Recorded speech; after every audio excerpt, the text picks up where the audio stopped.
Welcome, everyone. My name is Arie Barendrecht, and I'm the founder and CEO of WiredScore. I am truly excited to be welcoming you all to the first ever WiredScore Future Forum. This event is born out of our mission to make the world's buildings smarter and better connected, to enable a more collaborative, innovative, and dynamic future. The WiredScore Future Forum is a unique opportunity to explore Europe's digital landscape and frame the future of the built world together. We are delighted to be joined by hundreds of people today from all over Europe and have an exciting lineup of speakers, including the man himself responsible for the internet as we know it, Sir Tim Berners-Lee.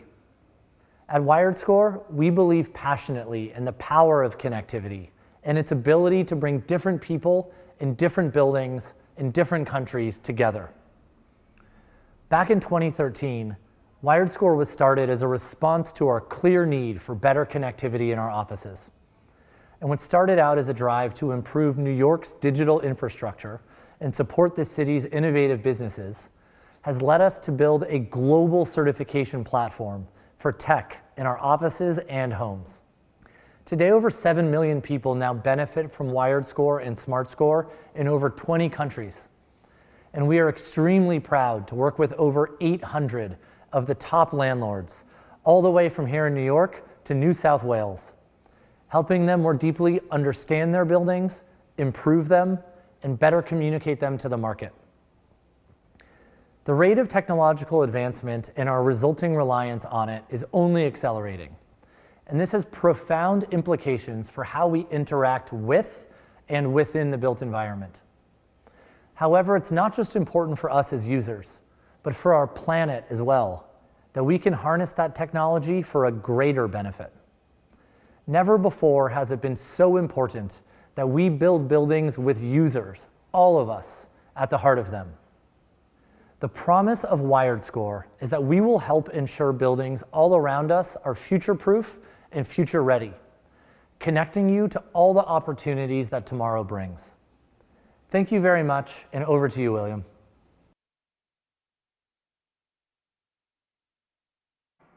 Thank you, Arie, and welcome to everyone joining us today. My name is William Newton, and I'm the president of WiredScore. Before we kick off, at the bottom right of your screen, you'll find our social media handles for you to be able to participate online.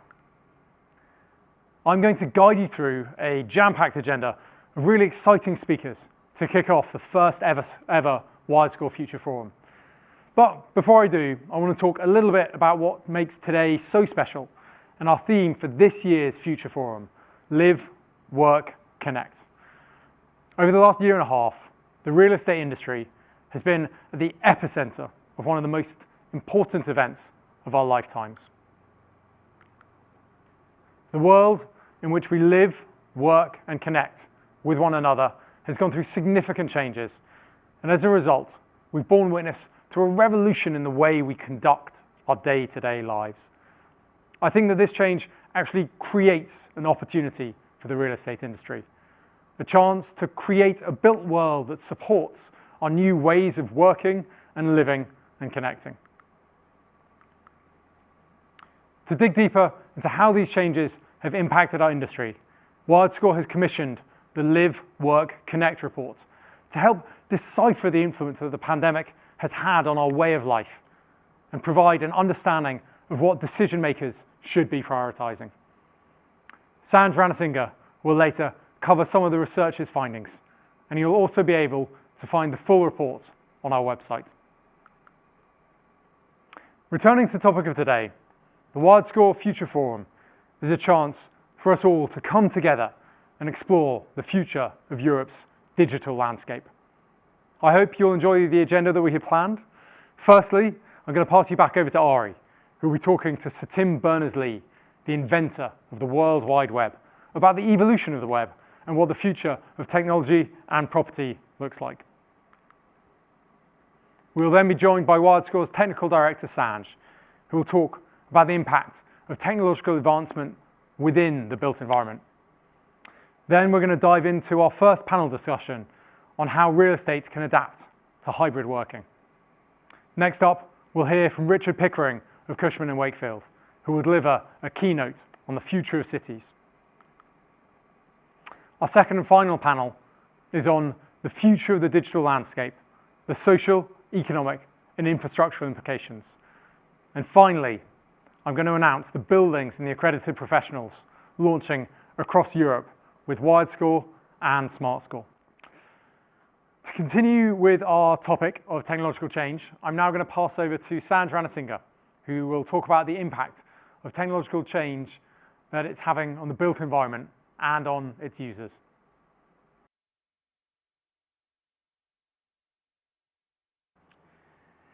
Thanks, William. Today, I'd like to outline to you our vision of why the optimized hybrid way of life will be enabled by technology and delivered by the built environment. Hybrid will be successful when it is optimizing how we work, live, and connect, not when it provides an acceptable compromise. This is why we're not anywhere near the end of the journey to hybrid today, and in truth, we never will be. This journey starts a couple of hundred years ago, as the human race started to operate in a way that we still relate to today. At that time, we operated in separate spheres of our life, with living space, working environment, and cultural areas not being capable to do anything but what they were set out to do. Technology slowly started to enter each of these sectors, be it electricity, wide-scale access to computing, or social media. And as a result, these separate spheres started to blend into each other. To many, this was seen as technology eroding the barriers between these spheres, and often led to as many negative implications as positive ones. This trend of technology infiltration was fast-forwarded and driven to what some might see as its most extreme endpoint with the mass move of the lockdowns we've seen in 2020 and 2021. Suddenly, everything was happening from a single physical location, our homes. We were completely reliant on technology to enable most aspects of what we had for living, working, and connecting. Technology brands became the go-to words for these key actions. A typical life in the day at the time would be, I Zoom for work, I Peloton for my well-being, and I house party with my friends. What's interesting here is how old this already sounds. House Party's active users have slumped to the extent it stopped operating last month. Even Peloton have seen growth and sales expectations slashed in recent months. There have been successes from this time. Those of us with great connectivity at home, working for companies with a forward-thinking approach to both ways of working and their technology, have discovered the potential of hybrid. However, in the years to come, as we move away from this setup, we have a real opportunity to rethink how we work, live, and connect. So what's it going to take to evolve to an optimal hybrid way of life? The focus has to be on how technology can be the enabler rather than the solution. We need to blossom from the position we've been in over the last 2 years, where we've been solely reliant on technology. Being in a position where we're enabled by technology will allow us to effectively cross between these aspects of our lives wherever and whenever we choose. So we've seen that a fully technology-driven world, such as the one we faced through 2020 and 2021, is not the way to an optimized hybrid way of life. So let's now consider how technology can be that enabler. Historically, the way technology has impacted the way we live has been encapsulated by phases of time labelled as the industrial revolutions.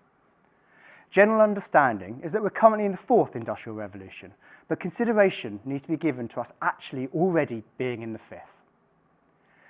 Each industrial revolution has brought similar concerns that machines would replace humans, but ultimately each has resulted in an enhancement for our lives. From the 1700s, in the first industrial revolution, steam power and mechanization enabled factories to produce goods that previously had to be made by skilled craftspeople. The 1800s brought on the rise of electrification and telecommunications, and the second industrial revolution enabled the mass production and new ways for individuals to interact with each other. The third industrial revolution, that we've all lived through, heralded the mass computerization of our lives and transformed the office and the world of work as we know it. Earlier this century, computerization moved to digitization, with the introduction of a new generation of tools such as AI, IoT, and blockchain. And right now, As we're poised to create an optimized hybrid world, the fifth industrial revolution is here to make technology the enabler through personalization. To understand technology enablement a little more, let's look at the key differences in approach between the fourth and the fifth industrial revolutions. Whilst phrases like AI, blockchain, and IoT have all become commonplace in the worlds we operate in, very few, if any of us, really comprehend what their potential actually is. This intensifies concerns that our own personal sense of worth will be impacted and also leads to a drive to reject them as solutions. In real estate, we're seeing these technologies mainly be applied to the operational side of buildings to make them more efficient via the likes of digital twins and preventative maintenance systems. Whilst important, this approach does not truly make space responsive to our needs, be they at home or at work. Fortunately, the fifth industrial revolution looks to address this. By humanizing technology, we're able to switch from operational efficiency and cost savers to user experience. The fifth industrial revolution takes the technology pillars of the revolutions before it and then critically adds a sense of personalization to it. Rather than looking for things to be bigger, faster, and cheaper as a result of technology, we're measuring success via personal outcomes such as innovation, purpose, and inclusivity. As mentioned by Sir Tim Berners-Lee in our interview with him, we need to feel empowered to take back control of our data, intellectual property, and earning potential from the big technology companies that have taken control of technology as we know it. Real estate needs to embrace this shift in technology via two key features.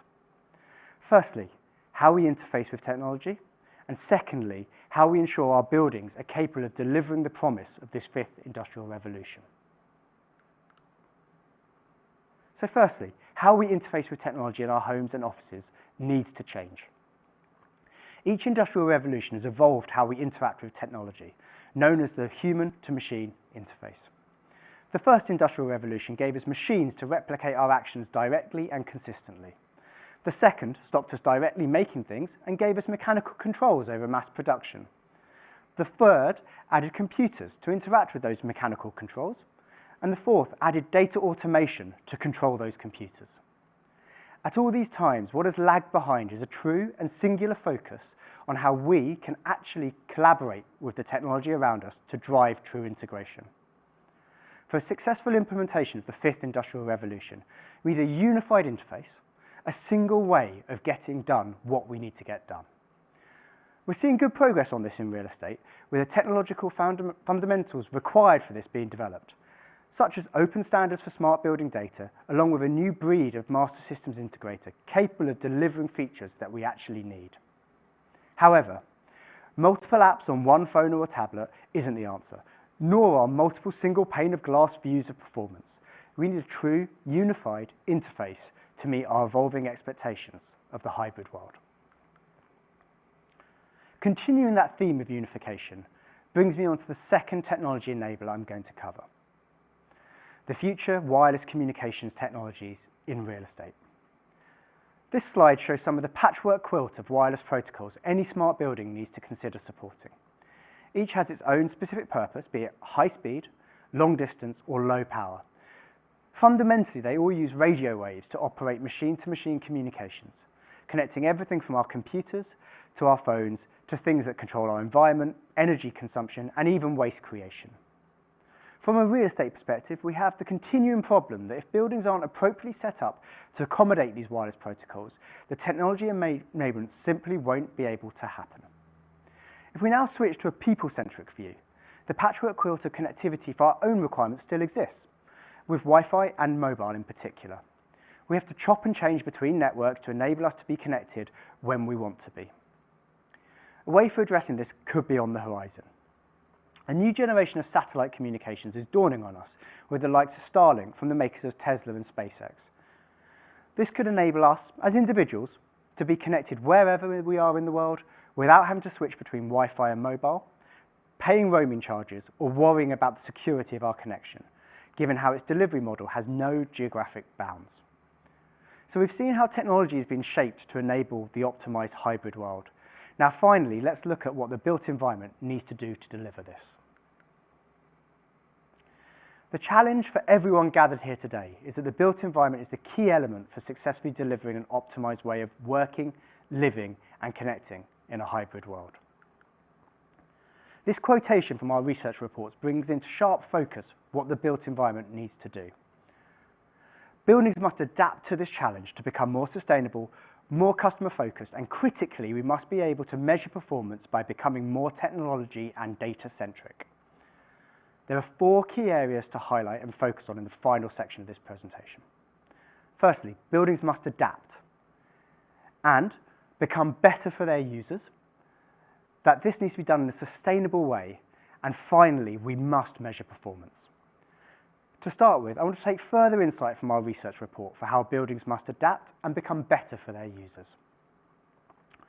From a residential perspective, as has widely been reported, there's significant well-being improvements from being able to work in a hybrid way. But when not in the office, especially when thinking about working from home, 60% of people have had that same well-being impacted by poor connectivity. It's clear that connectivity delivered to our homes needs to improve, and not just from a speed perspective. The stability, security, and setup of our home connectivity needs to be considered with as much focus as is currently put on speed. Additionally, we need to know where we live is supported by additional services, be that in amenity space or via smart technology, and be aware that our homes must evolve from a connectivity perspective to best deliver on our future hybrid world. From homes, next to our workplace and how they need to adapt for users. Around 4 in 5 of us want our office space to be technology advanced, but less than half of us actually know how to use all the building technology we have available to us. This really reinforces that while technology is the enabler and something that people want in their working environment, if it isn't delivered in a human-centric way with consideration for the implementation of that human-to-machine interface, it won't be successful. As well as considering the deployment of technology to drive better user experience, we also need to ensure we're evolving the built environment in a sustainable way. There's a well-used slogan to represent the core approach to take for this sustainable development. Originating from somewhere between the second and third industrial revolutions, the phrase reduce, reuse, recycle continues to be relevant with how we must approach the delivery against our ever-changing requirements for the built environment. Top of our collective conscience must be impact the built environment has on our environment. Again, technology can enable the industry to respond positively with the appropriate mindset to application that reduce, reuse, recycle in that order will enable. Firstly, reduce. Data is the new oil is taking on a new turn as we understand the energy impact of storing and processing data. We must strategically consider what data we actually require, how it can be reused, and make sure we don't store more than we need to, both for environmental and ethical reasons. Secondly, reuse. Technology deployment can enable successful retrofits of our buildings over knocking them down. Additionally, whatever form of deployment you're thinking about in your development, getting smart technology requirements into the plan as early as possible, not as an afterthought, maximizes the reuse potential. And finally, recycle. Don't underestimate the range of use cases one piece of technology can deliver, and always push to see how combining technology can drive new use cases. For example, occupancy sensors have gone from delivering density monitoring tools to social distancing monitors between 2019 and today. And finally, a tech-enabled built environment will drive rewards in the real estate industry by how we can measure performance to a new set of requirements. We're entering a place where the built environment's success can and must be measured. Firstly, carbon and other emissions. As a space provider, not only do we need to consider the emissions your building creates, but also that you're actually a supplier of emissions to your tenants. Secondly, with ESG, owners, operators, and occupiers need to use the technology in their space to directly input into their ESG reporting, measuring against the environmental impact, supplementing the social experience with technology, and reporting for governance requirements. Finally, success will drive value in buildings. Much like we've seen over the last decade of how connectivity has driven property value, further technology deployment will drive reward in investment value and rents in the years to come. In closing, we believe the built environment is key to how an optimized hybrid way of working, living, and connected can be created for all of us. Technology is undoubtedly the enabler of this, but we need to move to placing much more focus on how technology is built for us, the user, rather than for the sake of creation of new technology itself. This will ensure we flourish in a sustainable and optimized hybrid world that lays ahead of us. Thank you. I'd like to pass back to William.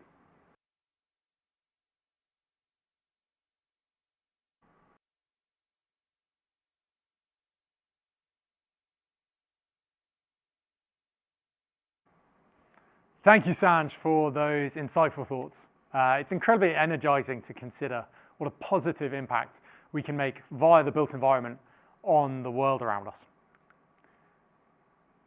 Now it's time to turn to our first panel on how real estate can adapt to the new world of hybrid working.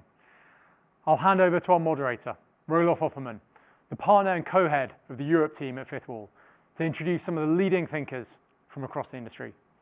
Welcome, Roelof, and thank you for joining us today.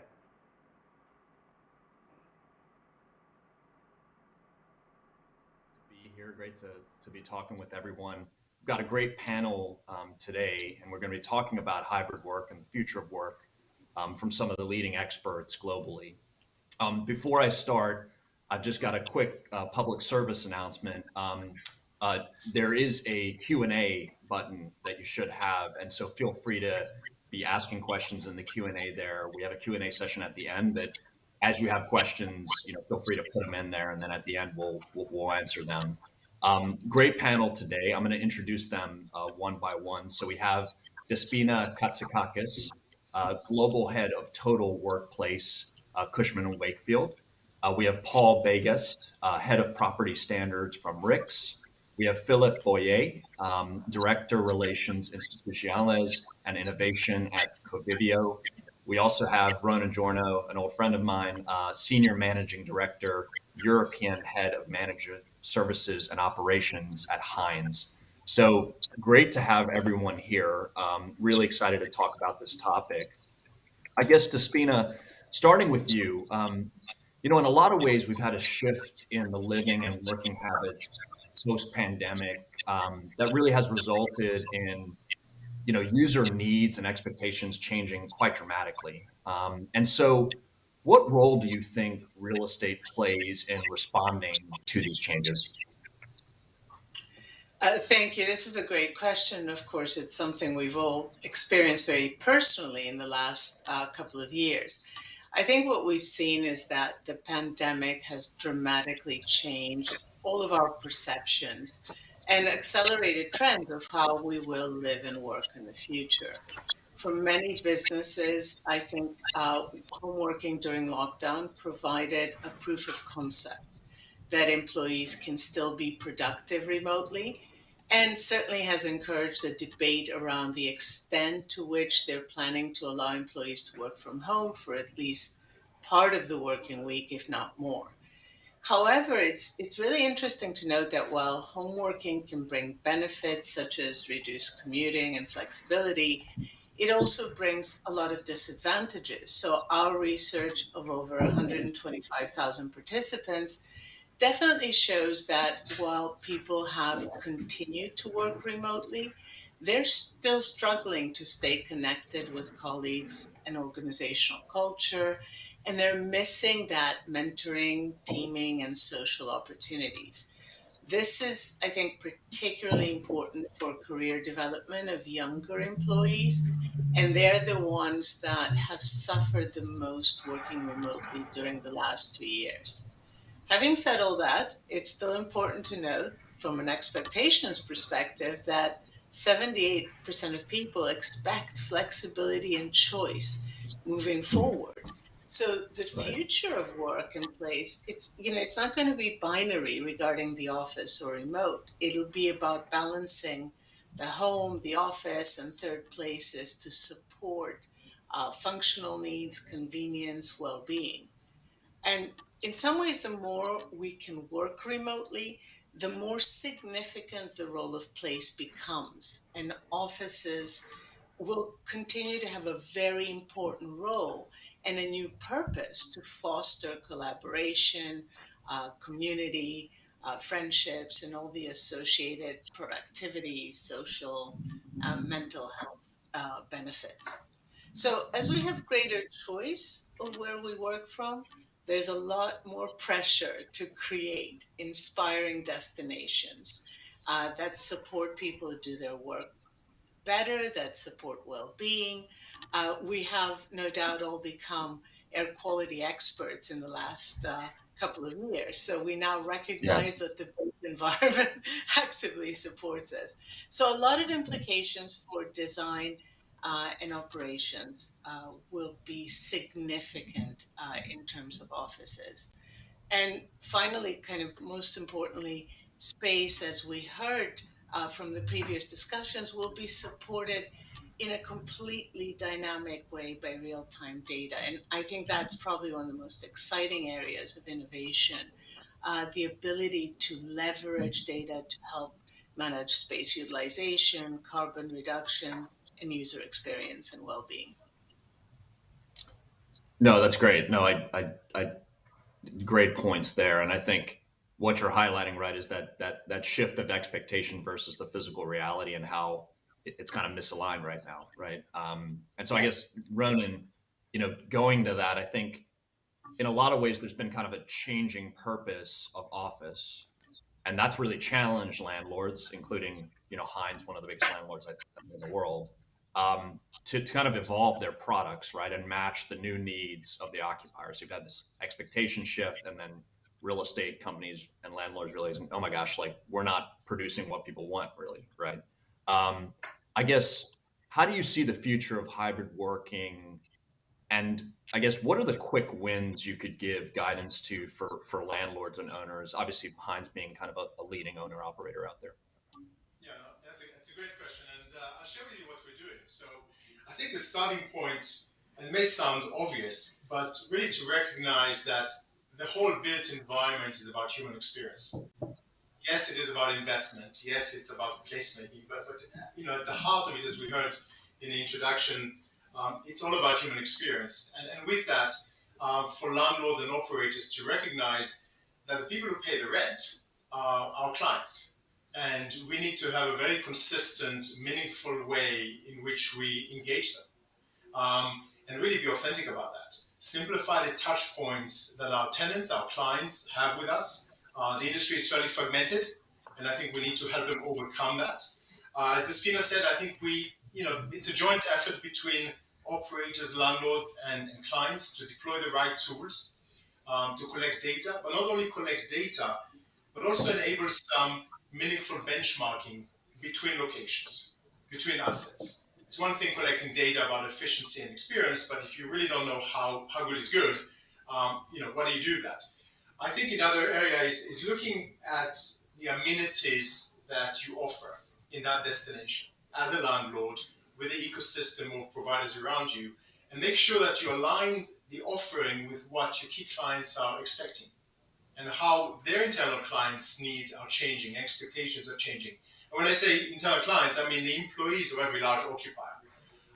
Last 2 points I would say is focus on the narrative of the location, right? The brand value proposition of that building, of that location is meaningful. And we're seeing more and more examples of that, across Europe, where landlords are getting together with real experts and say, well, what is the history of this location? What's the attraction? Why would people come here and spend a day here? And finally, I think we should look at flex. What type of flex do we offer within the context of the location that we own, within the context of the asset, within the client mix that we have, and how do we support their fluctuating needs of space? And I would say there's no room for complacency. Right? But in the last 2.5 years, I think we've all witnessed that the new benchmark has become our home, our neighborhood, and really together we need to ensure that those locations are attractive, offering the best experience that we could possibly have. A long way to go. A lot of work to do there.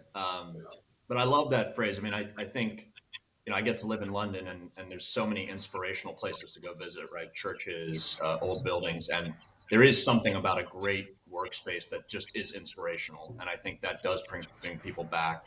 That does create ideas and innovation. And I do think it's why you've seen the big tech titans invest considerably in real estate throughout this pandemic. So, and I guess moving over to Philippe, I guess, um, in a lot of ways, the hybrid future is kind of part defined by the occupier and the customer, and then part defined by the landlord or the real estate industry. I guess what role does real estate play in defining kind of what the future of hybrid work looks like? Good morning. Good morning to all of you. It's very good to be with you today. A very vast question to answer to. I love this quote. I guess it was from Winston Churchill, who once said, to improve, you have to change. And he said, to be perfect, you have to change often.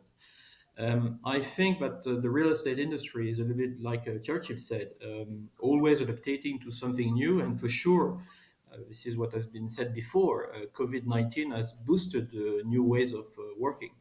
I think real estate has a very important role when it comes to define the future of work. It means as we are a long-term investor, Covivio is a long-term investor and landlord, we have to design and to build more than ever buildings with new features.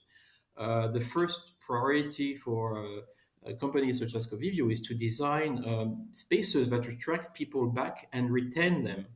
So to do so, I guess that offices need to be what I called often a desired destination where people collaborate, interact face to face. What we see is that a lot of companies are currently redesigning their workspaces where people come in, collaborate, innovate, talk. And through the COVID crisis, we have all learned that we can perform a certain task being at your office, whereas in the past, maybe our first reflex was to take a plane sometimes for sometimes less than 1 hour meeting. That was a complete nonsense. So we are entering into a more hybrid real estate world in which people will be more careful with their time. I think we have all learned also from COVID. There are tasks you can do from home, obviously, and other tasks you have to be at your office, especially the ones when it comes to interact, to collaborate, to share. And as a consequence, it's our role, our, would say, responsibility to design new types of building. Let's call them hybrid. It's maybe one definition, but integrate a higher proportion of common spaces where to meet, where to chat, where to relax, where to have a drink, versus working spaces. Just to give you a few examples about Covivio. Covivio, we have currently several development under several projects under development, which already integrate such a hybrid workspace principle, whether in Paris with a SOPOP under construction called SOPOP in Paris, or whether in Milan with Vitae operation. This building to be delivered in the coming months have this characteristic: design with terraces and trees, designed to let natural light come in, designed with all kinds of new services and amenities, and design, I'm not forgetting, I'm talking into a WiredScore conference, design with a higher connectivity, which is obviously something very important. The second priority, I guess, refers to the fact that the real estate industry more and more relies on technology. On this topic, what is obvious is that data is reshaping real estate. Technology helps monitor building thanks to IoT, thanks to IA, thanks to BIM and BOSS technologies and higher connectivity. We are now able to design and to maintain building according to new technologies, and obviously totally differently what we are doing in the previous years. So at Covivio, for instance, obviously we're working with WiredScore. We're very happy about that for several of our buildings. But also we are developing a new experimentation based on IoT, smart metering as to get the building consumption, sensors measuring air quality inside the building, sensors measuring real-time occupancy. So more than ever, besides designing new building, technology we have to rely on as to give a concrete aspect of this hybrid building. It's a really good point, and I think that one thing that I read the other day that really hit home, just being at the interface of kind of the occupiers plus the customers and the real estate people, is that one thing we're telling a lot of corporates is you kind of need to make sure you tell your employees that you don't really know when the end state's going to be, right? That we're going through this journey together. There's an old saying in like prisoner of war camps that the ones that survived were the ones that accepted they didn't know when they were going to leave, right? And I think you kind of have to go into that mentality of we're going into a new area. I think we'll be better off at the end of it, but we're going to struggle. But you do need to have a plan, right? You need to have a plan, and you need to have a real motive, because it's a system, and it's like, there's a reason we tell people to drive on one side of the road. If everyone just drives however they want to, it's complete chaos. So I guess thinking about that in the existing stock, Paul, looking at the statistics, obviously the vast majority of European office stock has not upgraded over the last 2 years for this new environment. So, from your perspective as an industry body, do we have like a really long way to go, or like where are we on this journey in terms of the stock itself? It's a really good question. It's a difficult question, but I mean, I'm filled, even listening to this conversation, I'm filled with sort of tremendous optimism about the direction of travel for the profession. I think a few years ago, challenges were met with sort of groupthink. There was an awful lot of sort of, let's see what everyone else does and we'll sort of copy them, etc. But I think we are seeing a lot of innovation, and we are seeing a lot of collaboration, which is great. We are understanding data better, but I think the key thing is we're becoming more strategic in our thinking. And I think, therefore, the thing I've been most impressed with over the opportunity to talk, all around the world, talking to different markets in Africa, Australia, North America, Europe, etc., is the ability to design solutions that are appropriate for the organization themselves, rather than just implement change just for the sake of implementing change. And those changes will be implemented through the use of understanding data, using the right technology at the right time, etc. So, and I think it's really crucial that we don't rush into these sort of solutions. So I get a real sense that the industry is responding in a very strategic, considered way. There are lots of challenges, clearly, in terms of existing stock and retrofit, and how we're going to meet the green challenge. And I think the thing I'm most impressed with is this really deep understanding that buildings are complex and they are very people centric, but you also have a responsibility to run them financially, sensibly and credibly. But you also have a responsibility to provide safe,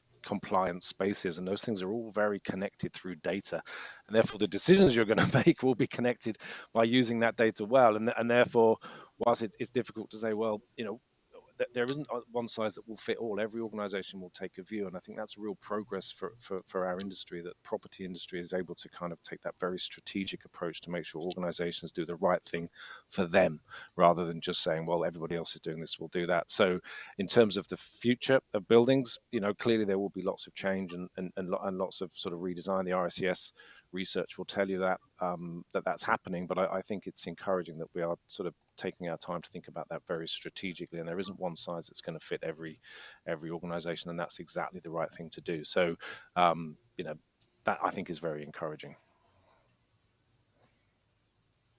No, I think that's great, and I guess that's a good segue to kind of my next question for Desmina, which is, it's interesting because in technology, when we're talking to software companies or tech companies, you can get instant feedback from a customer, right? So you do a lot of A/B testing, and then you test it, and then you see how people like it, don't like it, figure out your pricing.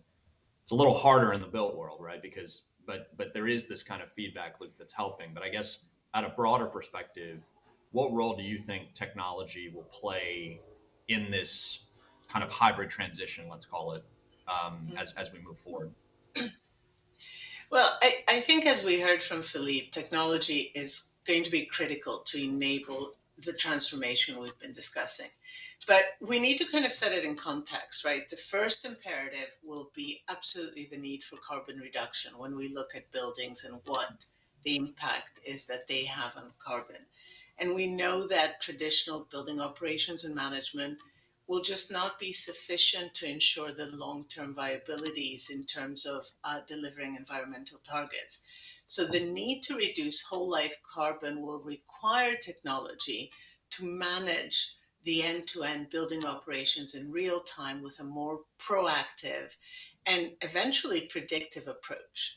From cleaning to ventilation to measurement and verification of the building sustainability performance, operational processes will need to shift towards a more data-driven, proactive, and predictive over time approach.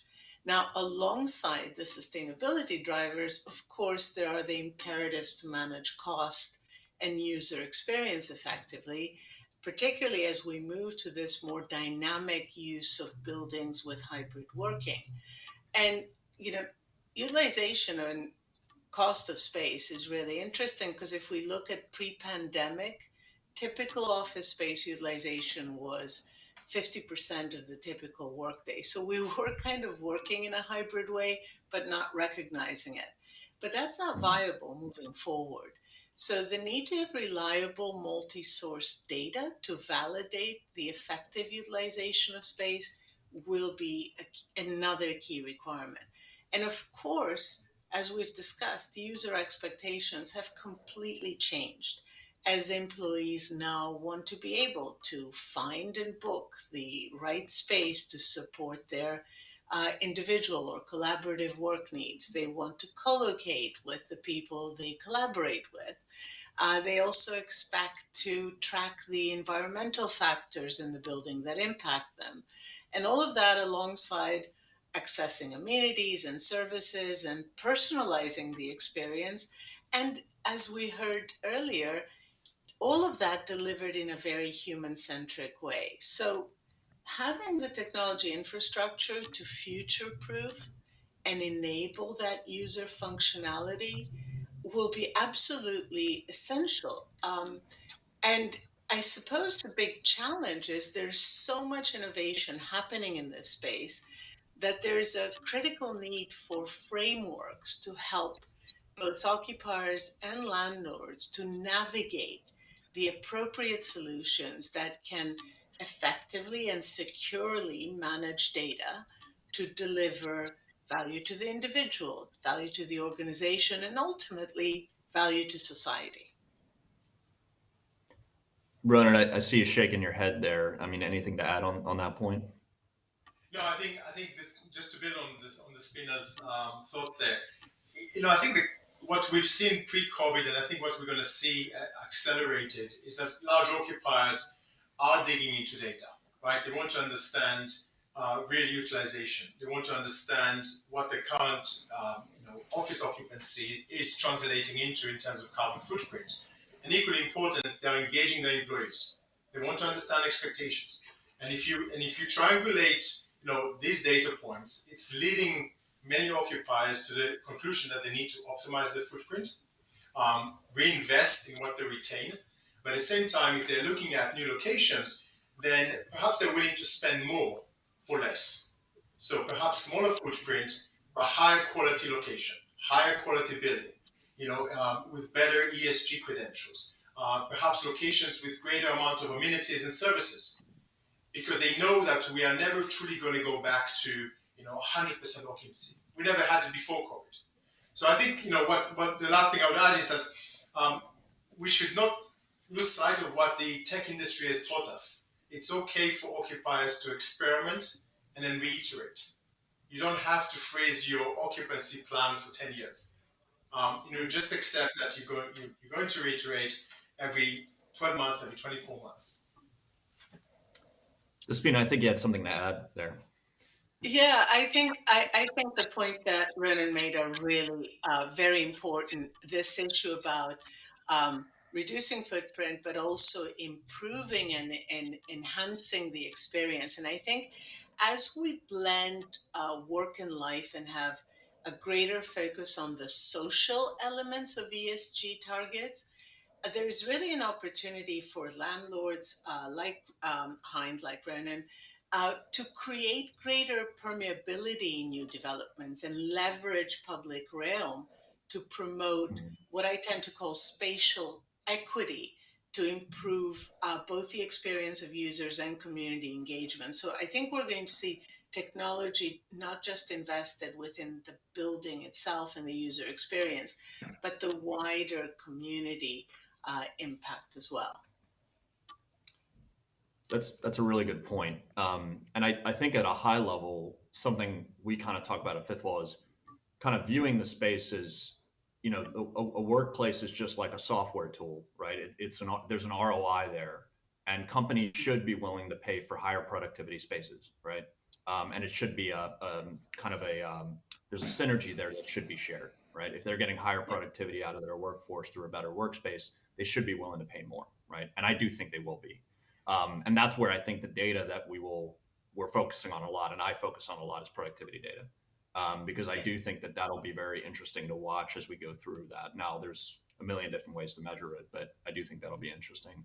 But I guess bringing on your point of the overall kind of spaces we work and how it's kind of molding from home and office and kind of our workplaces wherever we're working, right? That's kind of what we've kind of realized is, I guess, Philly, you know, you're kind of in a unique position because you guys also have residents, right? And I guess, you know, what does this look like, you know, in our homes? Kind of, you know, has there been an increase in demand for homes that are much more digitally advanced? You know, how are you supporting your residents? Because obviously at work, a lot of places have fiber or high speed internet, but then, you know, I can tell you just in London, you go home and there's still a lot of copper internet and et cetera. So how is Convivio, you know, what have you seen out there from your perspective? Well, Covivio is a long-term investor. We develop, as you said, our commercial real estate activity on three main asset classes: offices, hospitality, and resi, plus co-working. We have created 4 years ago a dedicated company, Wellio, about co-working. And we are on a European scale, mostly in three countries: France, Italy, and Germany. And in Germany, we own 40,000 resi assets in Germany, including 16,000 units in Berlin.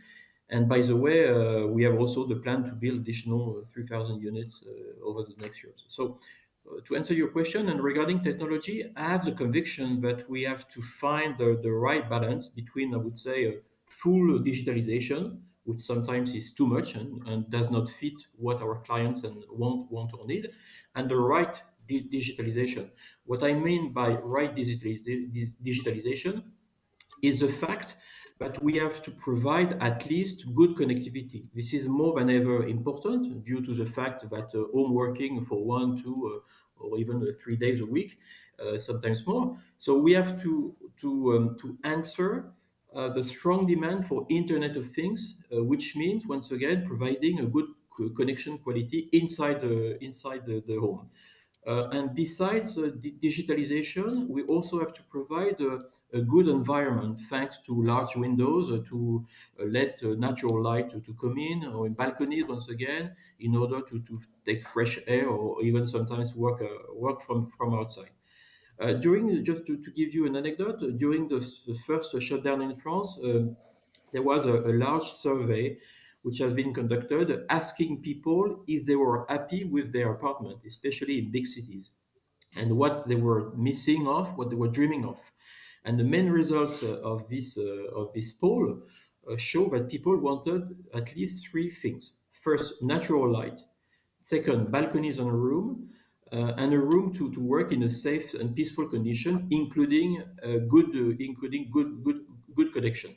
So these are the topics we integrate in our new building, whether in Germany and France. And I'm happy also to mention that we've been working with WiredScore for 2 resi certification in France, in the Paris suburb. So at Covivio, we strive to meet the new requirements from clients, which once again is about the well feeling inside the home as well as connectivity. So we design the new services We develop partnership with some PropTechs in order to provide new services, such as a contactless door opening system, a tenant app, etc., etc. So we have to find out, once again, the good equilibrium between full digitalization and a good digitalization. Yeah, it's a good point, and I think as a plug for WiredScore, they do have WiredScore Home, which I know is expanding through Europe, and it is an important thing. I actually think that people are big on the Grand Paris, and these infrastructure projects are really important, but I'm really surprised oftentimes that the digital infrastructure isn't talked about as much, because that leads to incredible productivity if you can get that right in a city. But I think moving on, I think with a similar point. So I guess you know, Ronan, prior to the pandemic, we were kind of, as Despina said, kind of living in this hybrid world, but just not realizing it. Right, that Mondays were kind of a little bit empty, Fridays were kind of empty, and now we just kind of realized that. I guess how are if you're an office manager, kind of what are you seeing in terms of the use of the days, in terms of the occupancy, and how do you think what does that tell us about what the hybrid will look like in terms of when we do reach some sort of end state, or some sort of balanced state? I think that's a tough question, because I'm not sure we are completely out of the crisis, right? In many Sure. many commercial centers in our capital cities across Europe are still not at occupancy level of pre-COVID. But speaking to a number of large occupiers, and in particular the professional services sector, what's interesting is that pre-COVID, the Monday to Thursday occupancy in an office was below 30%, because clearly, by the nature of what people do, they spend a lot of time with the customers. And what a lot of these organizations are focusing on is how to be more intentional in really bringing people back together, so that they have time to collaborate, to socialize, and really focus on the cultural aspect of their organization. And some organizations are declaring that Friday is the day when we come together. It's a community day. It's a team building day. So it's okay if Monday to Thursday you are working wherever you need to work. But intentionally, we do want you to come together, have fun, spend some time maybe learning together on that particular day of the week. So I think from what I'm observing, many occupiers are still baking their formula, or what would be kind of the post-COVID reality. And from a landlord's perspective, we're engaging. We're beginning to have much more meaningful conversations about what do they see as their needs medium term to long term. Is it going to be about optimization? Is it going to be about more amenities, different locations, different levels of quality? But perhaps Despina, who's closer to many of these occupiers, can share some more perspective on this. I would concur with the intentionality point, Ronan. I think that is the really fundamental issue and I think that's the real change in terms of pre and post pandemic. It's our intentional and conscious decision of how we use space and why we go to the office. And that's what's going to really make the difference. So yeah, absolutely support what you said. And also the fact that it isn't a final state, right? It is going to be an iterative and agile process where we will continue to learn and adapt as we leverage data, as we, going back to Paul's point, look at different requirements that different occupiers have. Everyone's not at the same state of development. So this will vary and evolve as we move through this next phase of the purpose of the office and how we work.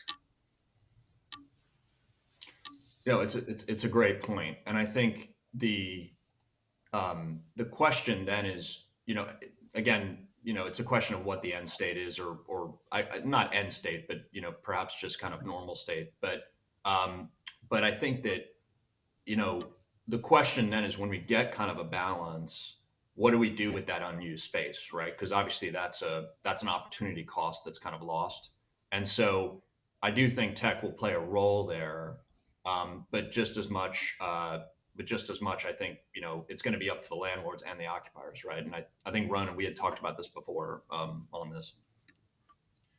Rolf, I think maybe just to go back to a point that Spina made a little earlier about spatial equity.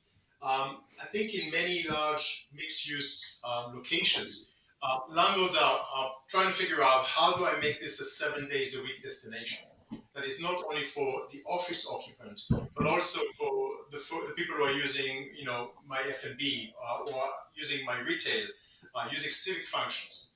And really, that's where I think we go back to the narrative of that destination, the brand and the value proposition that a particular building should have.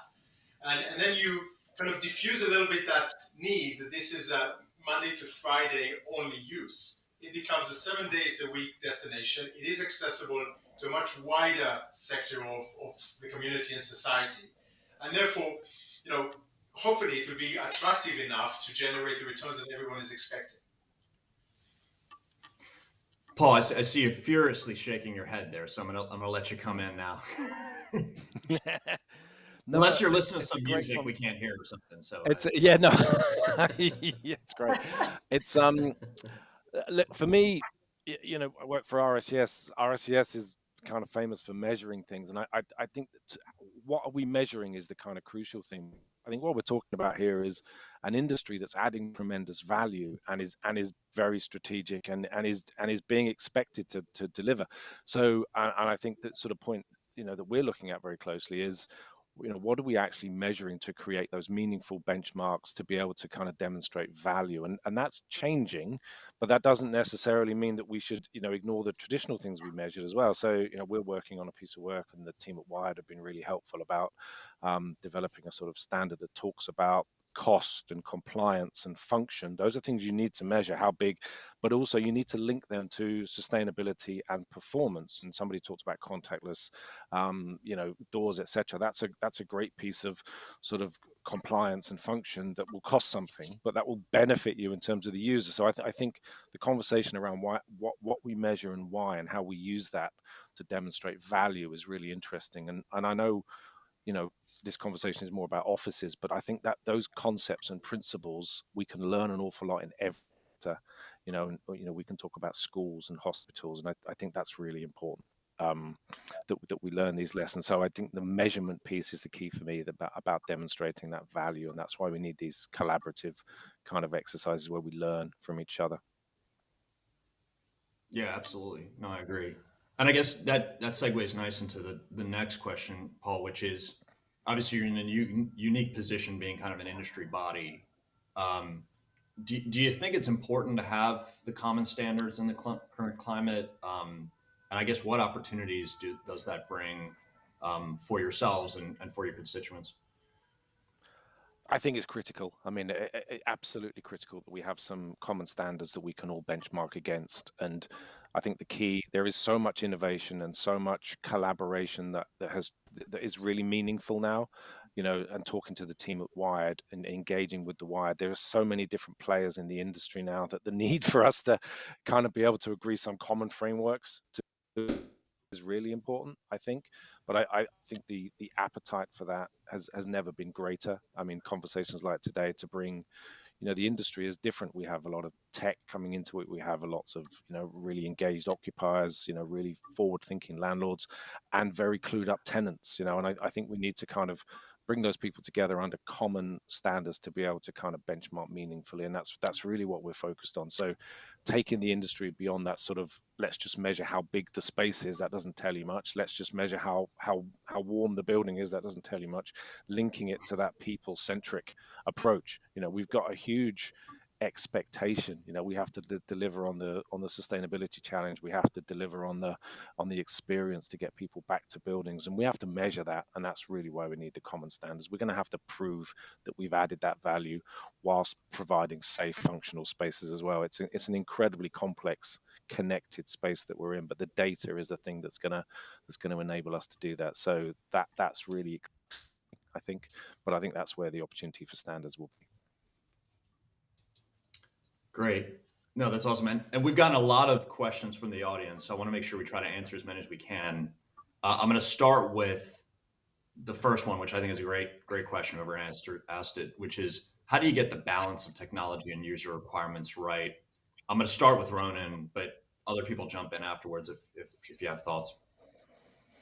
Yeah, no, I think it's an excellent question. I think first of all, asking yourself, what am I trying to solve for? So is it about efficient management of my building? Is it about the sustainability credentials of my building? Utilities. Is it about user experience? What am I really trying to solve for? How fragmented is my system today, and how easy would it be to introduce a technology solution and derive the data and the data insights from that? I think it's quite as you know better than any of us, Rolf, it's quite a vast domain with a lot of different solutions, a lot of different players, and I think there's a need for some consistency, some simplicity in the way that occupiers, operators, and landlords actually engage together and answer those big questions.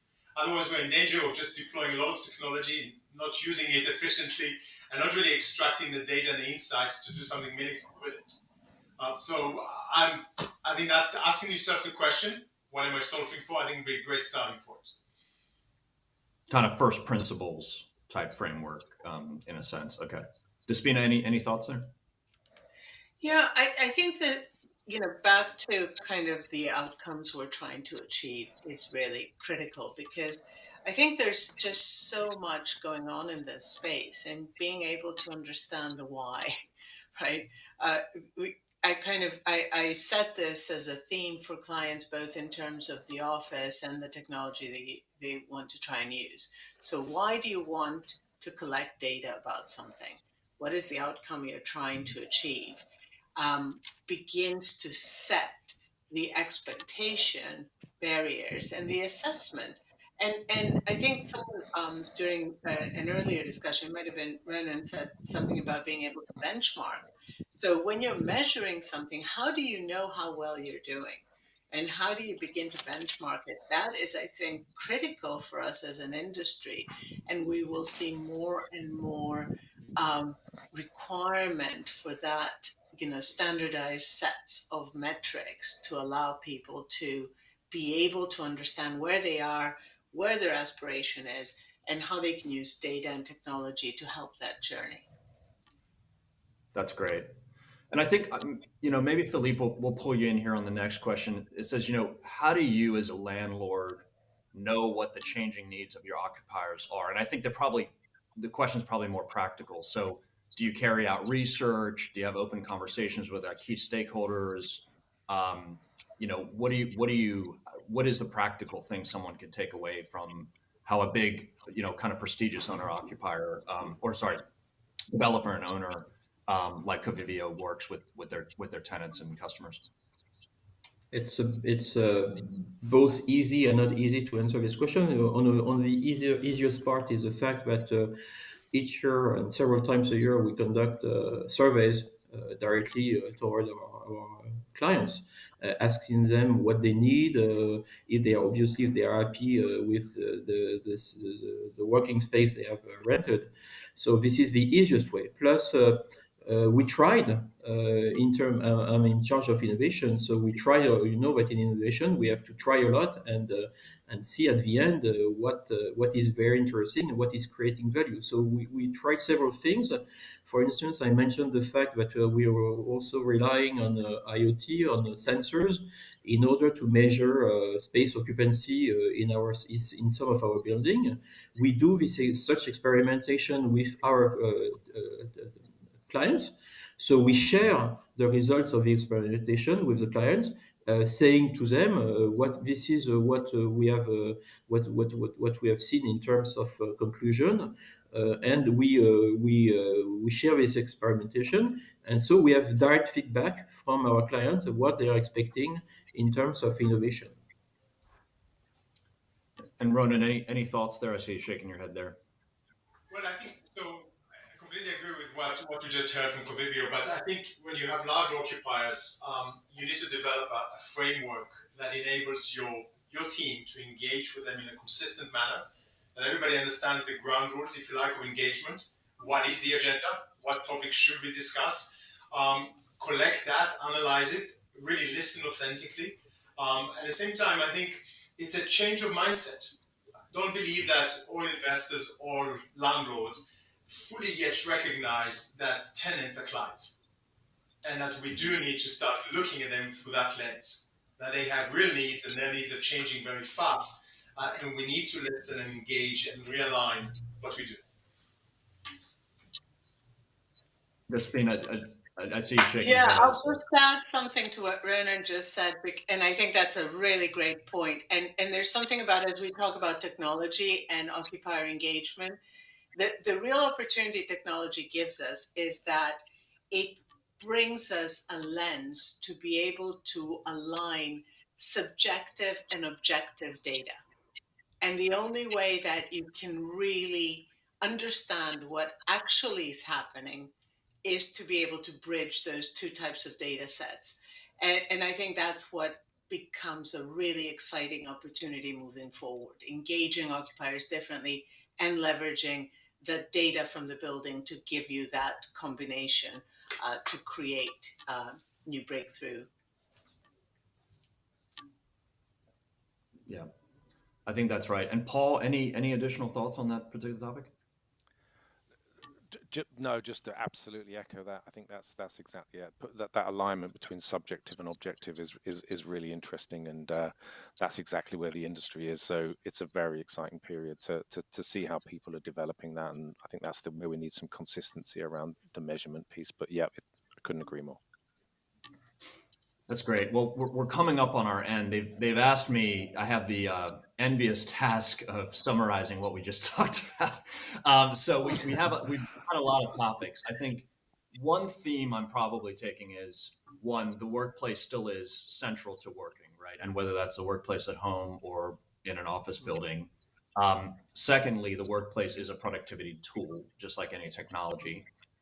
Third, I would say, is that technology is going to play a central role in this hybrid work, and that's going to create a lot of opportunities for entrepreneurs that we back, but also companies to integrate technology.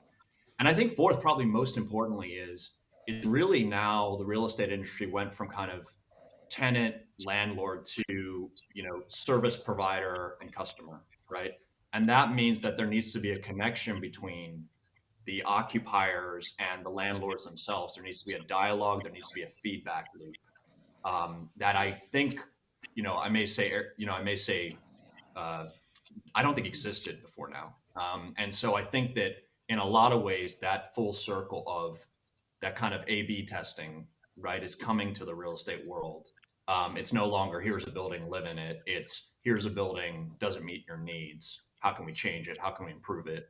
How do we increase, your productivity? And I think actually, truth is, with all this craziness going on with work, the consumer wins, right? The employee wins, the customer wins. And I think that's the long-term trend that we see, which I think great for everybody. So I'm going to wrap it up with that. I want to thank the panel. Amazing discussion. Really, really appreciate it. Very insightful. Feel very lucky to have moderated this. And now I'm going to hand it back over to William.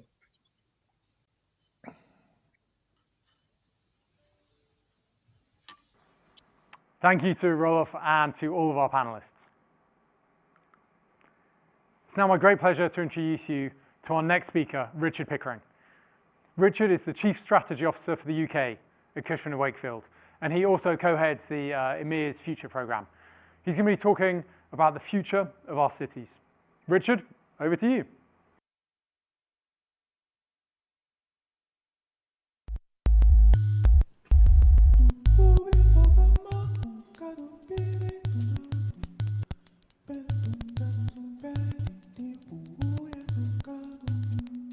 Thank you, William. I'm delighted to be here. When looked at through the lens of our own lifetimes, it's easy to think that cities don't change. But if we go back over history, we in fact see infrequent periods of radical change to the urban form when the conditions are right. I believe that we're on the cusp of another period of very significant change, which will impact the way we work, shop, live and travel. And as our cities respond to this, there will be significant impacts on how value is distributed in real estate. In the next 10 minutes, I want to set out briefly why I hold that view, how this is shaping how we live, work and connect, and what this means for cities in the future. So since the dawn of recorded history, the city has been one of the most exciting human concepts. It's been synonymous with progress, the crucible of most of our great achievements, and the home to most of our commercial activities. These successes arise from three simple principles. Economies of scale. Coming together makes us more efficient. It allows us to divide tasks and create value-added specialism. Agglomeration, for instance, the planned interaction of industrial groups. And serendipity, for instance, the chance encounter that might lead you to finding your future romantic partner. Now, cities create the conditions for these things to happen because they bring people together and they eliminate the penalties of distance. So that's the journey so far. However, technology brings change. In the past, technologies such as industrial machines and the steam engine have radically reshaped cities. For instance, the passenger railway broke the shackles of needing to live next to your place of work and created massive suburbanisation. In the internet, we now have a new technology that threatens to break the concept of distance entirely. As well as being the primary vehicle for information exchange globally, the internet is reshaping fundamental human constructs. Knowledge that was once proprietary and scarce is now abundant and open. Information exchange that needed to be in person can now be carried out remotely and instantly. We used to influence people through tightly controlled channels like newspapers and politicians, but now anyone can create influence anywhere using social media. Tony Blair recently cited social media as the driving force for political change globally.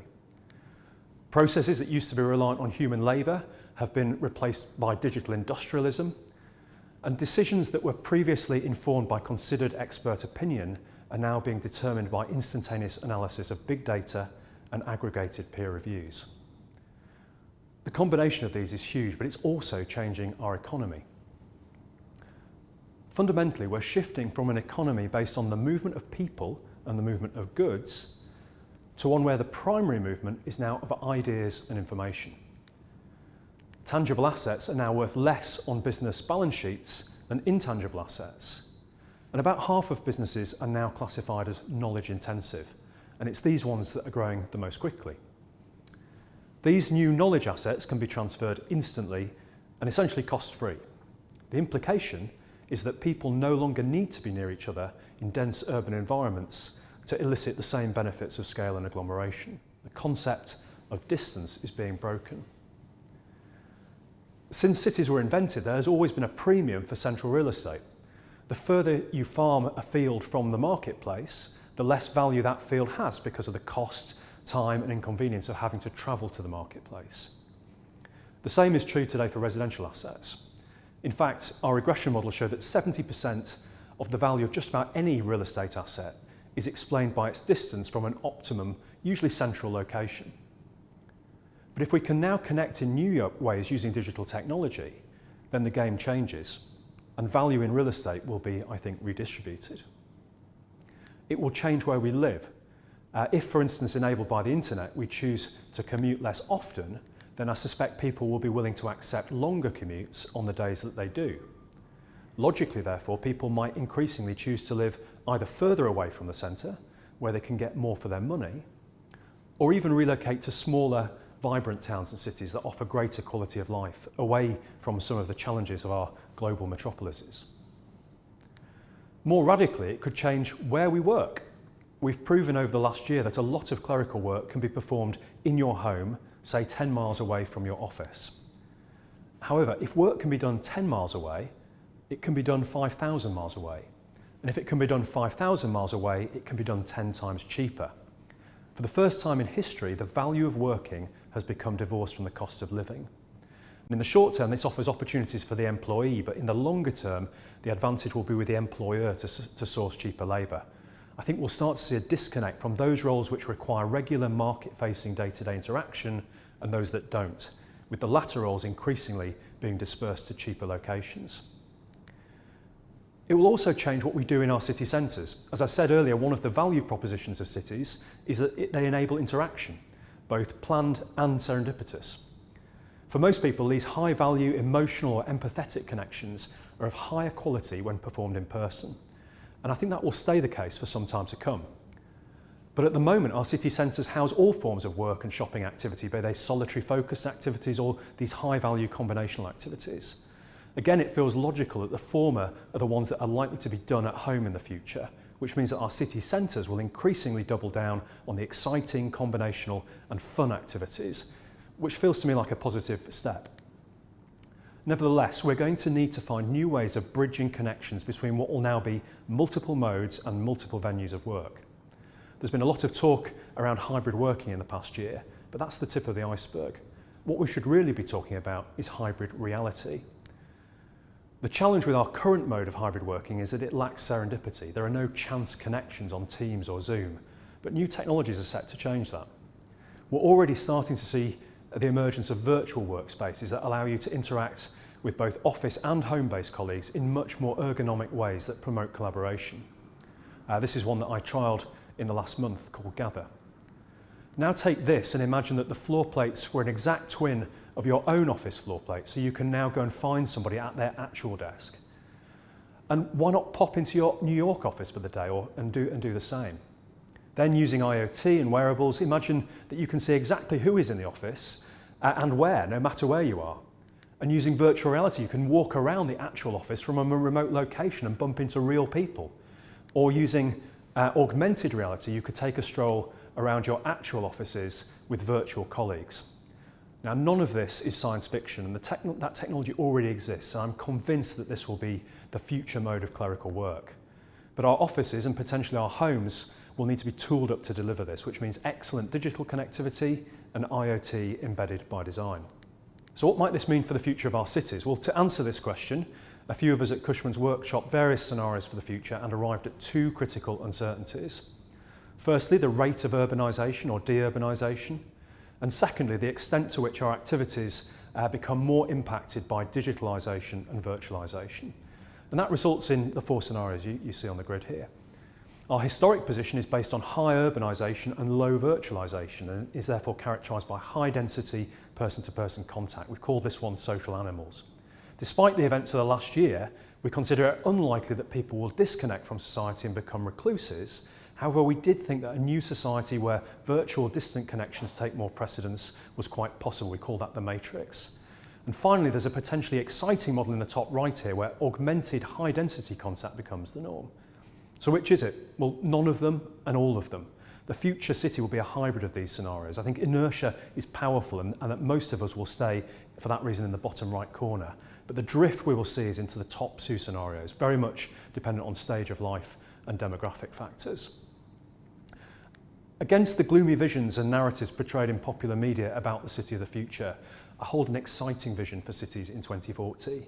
I see a city where technology enables a much more human-centric solution, where we travel less and more purposefully, where we waste less time and create less carbon, where people are able to get more amenity for their money and have greater choice of where they live, where our city centres become more focused on their value proposition of agglomeration and serendipity, rather than just being somewhere to sit at a desk in isolation, and where the places we live and work are seamlessly joined with new digital connections. Thanks for listening, and I'm going to pass back to you, William.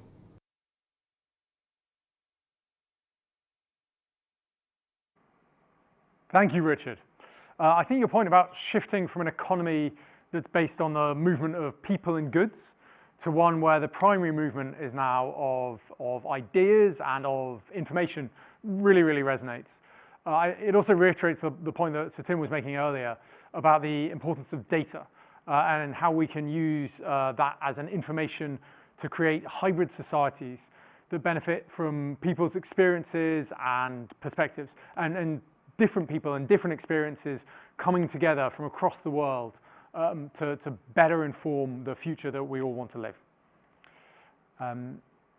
Moving now to our second panel, which is going to be on the future of the digital landscape, the social, economic, and infrastructural implications.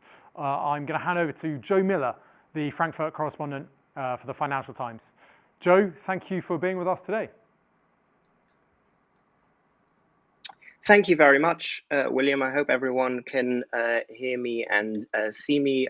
Good morning, ladies and gentlemen. and I'm delighted to be here to moderate this very interesting panel discussion, as William mentioned, on the future of the digital landscape, the social, economic, and infrastructural implications. So not very much to cover there in about 40 minutes. Before I introduce you to our distinguished panel, I just want to briefly summarize that you can put your questions to the panelists using the Q&A function. Please feel free to do that throughout the discussion, and we will try and put the most pertinent ones to them as we go through this discussion.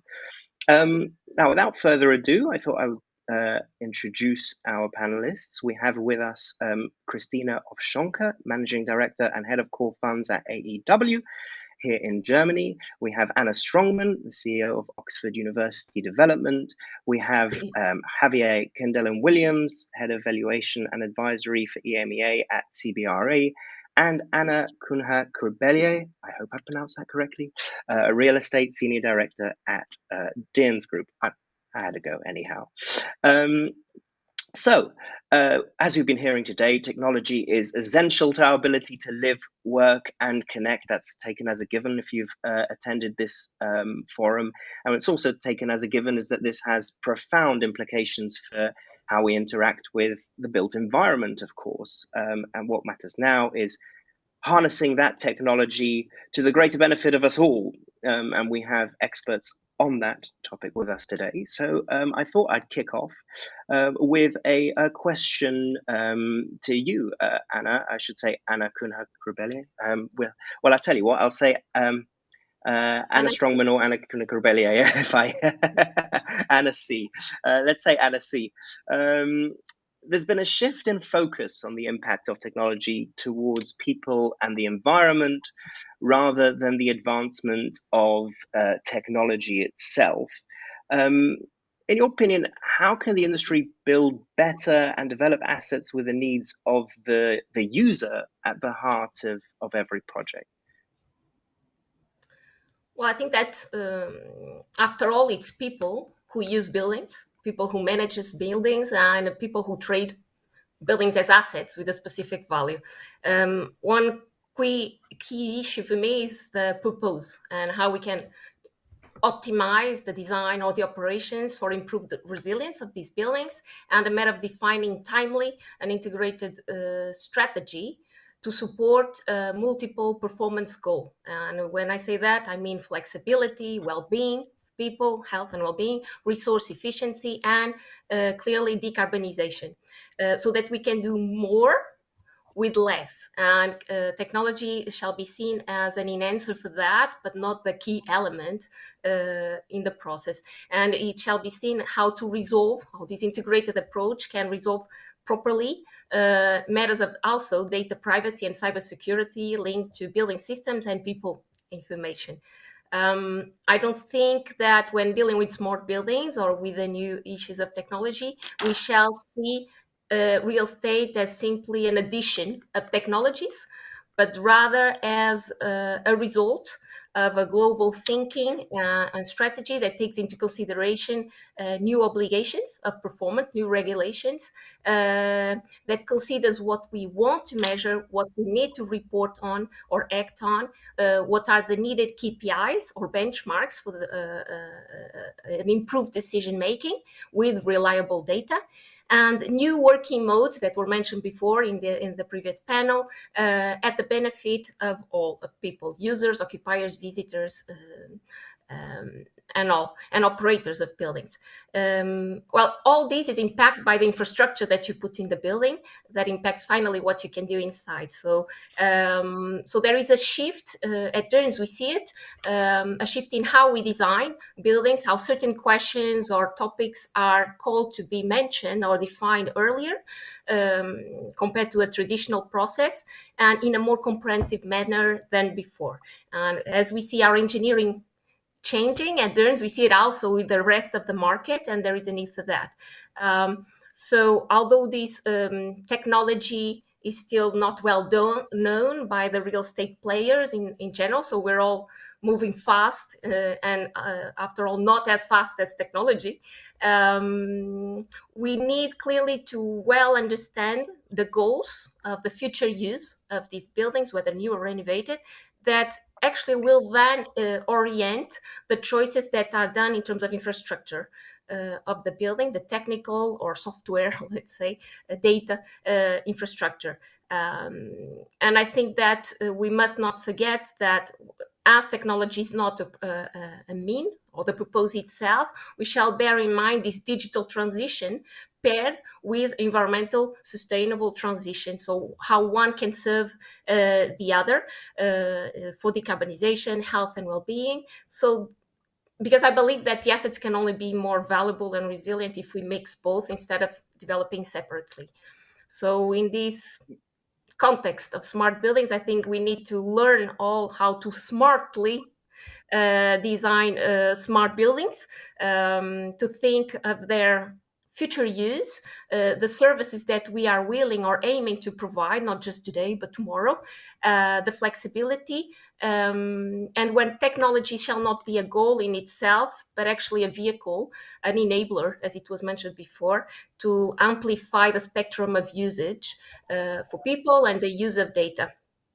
And so that we can improve the different performances. And bearing in mind that a smart ready building doesn't grant a smart use of the building, so we need to link all the players, those who invest, develop, design, and use the building, so that these carbon and a digital transition can actually provide services that are useful for the users, reply to new reporting obligations, and anticipate optimizations that shall occur in the building. And we see it because internally we are more and more linking carbon and digital due diligence so that we can finally define the functional requirements, the use cases, and the technical requirements that impact the infrastructure only after, and that we can enable improved operations and improved spaces for people after all. It's something we'll come on to shortly, I'm sure, the link between the designers and the users, or perhaps the quite weak link sometimes between the designers and the users.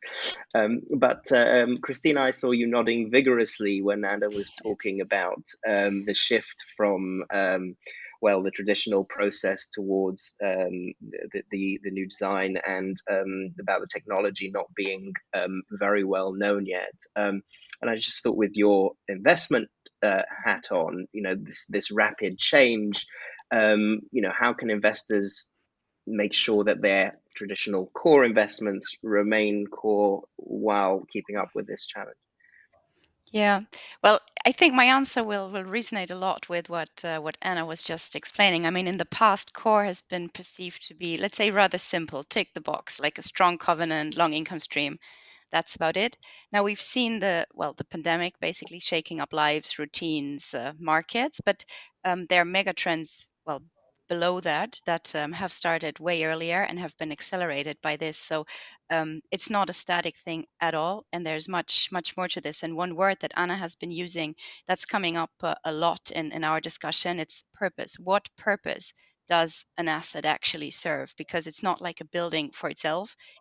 There are users. It has a certain purpose, and you need to always ask yourself, why does an asset actually generate demand, and why does it generate sustainable demand even beyond the current occupation? And this is where the viewpoint and the focus point is getting much broader than it was in the past, and much more into the future. I was smiling when you just said smart buildings doesn't mean that they're used in a smart way, but it's good to start with a smart building and then educate and train the ones using it. Then than the other way around. So for us, it's really, as I said, about purpose. A very simple example might be flexible office space. So you accommodate innovation, teamwork, but then in a safe environment. And it makes sense. So people don't only work from home, which is possible, or work remotely, what we just heard in the keynote, but there are points in time where they also need and want to come together, link in, connect, etc. So this needs to be accommodated. It's a very dynamic context, so you need to make sure that your asset is future-proof, but not only now. It's not the past tick the box exercise. It needs to stay future-proof. So hence, I think it's very clear that managing a core portfolio means you have to be very active in order to successfully do that. You win the prize, Christina, for being the first to mention the P word, the pandemic, which brings me on very nicely to Javier. The hybrid work environment that Christina mentioned over there is, at least from where I'm sitting, increasingly becoming the norm. It doesn't look like companies are going back to the models of old. There's some kind of hybrid environment where the physical and the digital interact that seems to be the future, not least for this event. What does that mean for real estate owners? What do they need to do to sort of bridge that new divide between the physical and the digital? And have you seen anyone who's been doing this effectively recently? I suppose it's still early days, but are there any good examples out there? Thank you, Joe. And a lot of the comments, again, really resonate with what we're seeing. We conducted a global survey in spring of this year to the large corporations with over 10,000 employees now. Actually not surprising, 87% of these agree that they're definitely going to go into a hybrid kind of workplace kind of environment in that sense. That's clear. We're definitely going in that direction. Remote working, it's there. What's still not very clear is how many days. And that's a question that the corporates can't quite answer yet. Is it a day? Is it 2 days? How are they going to really manage that? Is it an activity-based approach? Is it front office, back office? Is it depending on the activity that they're going to be conducting, differentiated? Well, what's very clear is that adopt this. And I think, everyone's really looking at right now 3 elements, which I think we mentioned earlier on. One of them is design, the design of the workplace from an ESG well-being perspective. You find that the occupiers, the users, are demanding more of the space that they want to use. It's more experience-based in that sense. And that's highly connected as well with talent retention and talent attraction, which I think is something that the corporates are really concerned about. How does your property, how does the asset kind of attract that talent, attract the people to want to be there, connect, create a community in that sense, and make sure that this is my last point, an efficient use of the space. Now, we want to differentiate between productivity and efficiency, okay? And I know that everyone kind of agrees that right now, working from home is very productive and everyone's seeing that that's been fantastic. Now, I would tend to disagree, and I think we need to kind of differentiate between productivity and the quality of that productivity and how the cultural effects that we're all seeing in our organization of being, having this kind of long distanced remote working situations and how it's affecting our culture and how that is affecting our productivity, particularly the quality of the productivity. But let's go into the office space and what it means for us. So part of these surveys just goes to show that pre-pandemic, we're making kind of a 65% efficient use of our space. You need to understand that not everyone's there throughout the 5 days of the week. Not everyone's using it. So the average norm was that we're making around 65% efficient use of that space. Now, what we think is that with all these changes and the design of the workspace, with this focus in terms of sustainability, well-being, talent attraction and retention, that we're going to be finding new ways of designing the hybrid workspace to kind of reach levels of closer to 80%. So yes, it's going to mean that we're going to redesign the workspace. Yes, it means that, similar to some of the comments we just heard, this might promote the use of more flex space. Yes, we'll see some more of that in that sense. But I think we need to kind of remember that it really is about understanding what we want to create, the purpose of that office space. And I love that because it really makes just so much sense in terms of the experience, in terms of the community, and in terms of the quality, the productivity that you want to have in that workspace. And at the end of the day, you need to understand that, the quality of the interaction that we're having, even today, the Zoom, is not the same that you would have if you're in the same physical space. You can't kind of make the same social connectivity. You can't kind of collaborate in the same quality, in the same form that you would if you were together. So designing the right hybrid format and design of the office space is really important if you want to make sure that you create an environment that you can really augment the quality of that efficiency and the quality of that productivity, and that people do really want to spend time at the office connecting with others, sharing ideas, co-creating, innovating. And that at the end of the day has a direct impact on the resilience and the operational efficiency of the properties and how well they perform from a financial perspective. So when you look at it from an investment perspective in that sense, and you try and understand what are the real impacts of that, does it reduce the risk vacancy rates? Does it promote or contribute towards attracting higher rental premiums in the future?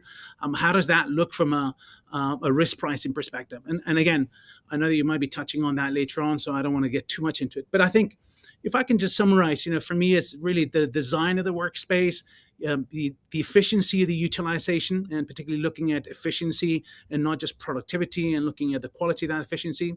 And again, a very important point is about talent attraction and talent retention.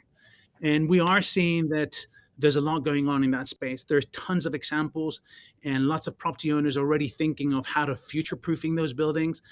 They're thinking about how they want to reduce the obsolescence that they might have in those properties, but if you look at it from a different perspective, how to make sure that they remain competitive over time, that they continue to attract the best corporates, the best talent, and that attract the highest rents, and that you keep the people inside those buildings from an occupier's perspective really, really happy. So creating amazing and great experiences.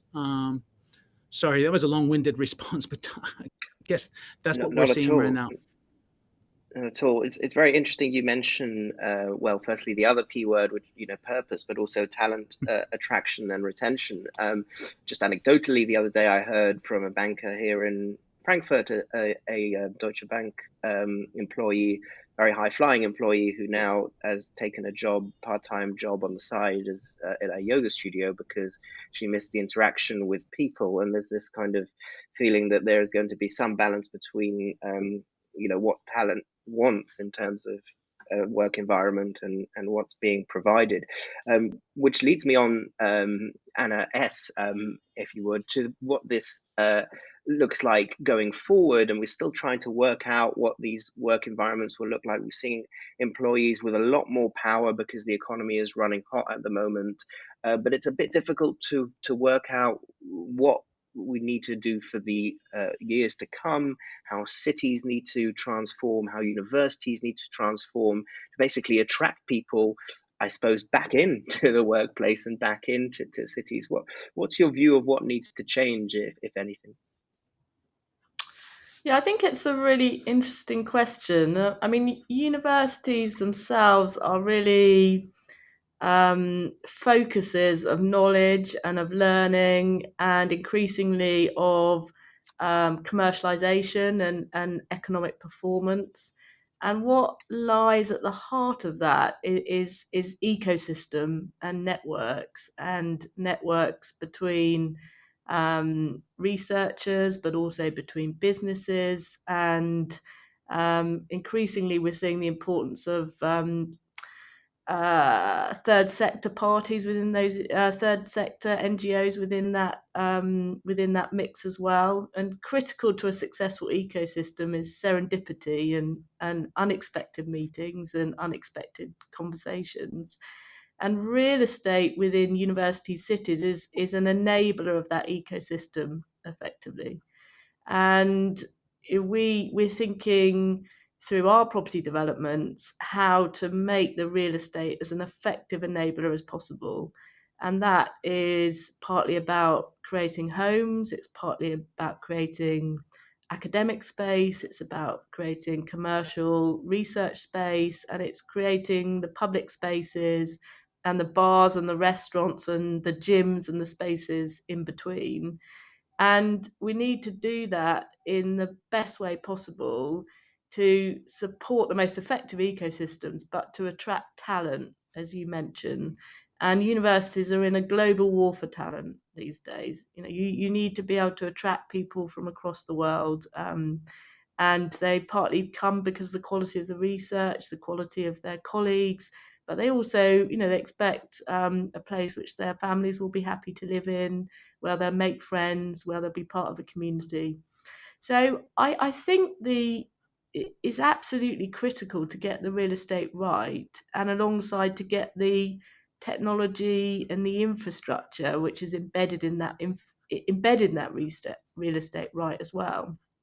That's not easy at all, because as we all know, real estate is slow and technology is fast, and real estate is capital intensive, and that's also quite an old-fashioned culture which behaves in a certain type of way. So I see technology and real estate as critical to supporting the success of universities and the cities that they are part of. But I think we've got a lot of learning and thinking to do about the relationship between real estate, technology, and the ecosystems that I talked about. It's interesting you talk about that global war of talent. When I was at university about a decade ago, it certainly didn't seem that the infrastructure was designed to win that war on talent. Things must be changing. Christina, on that topic of student housing, I wondered what your opinion is on the student housing market in general. What sort of changes are you seeing, but also, are there lessons that we can learn from student housing and what's happening in student housing for other asset classes, given how much of it is being built and how quickly it's being built?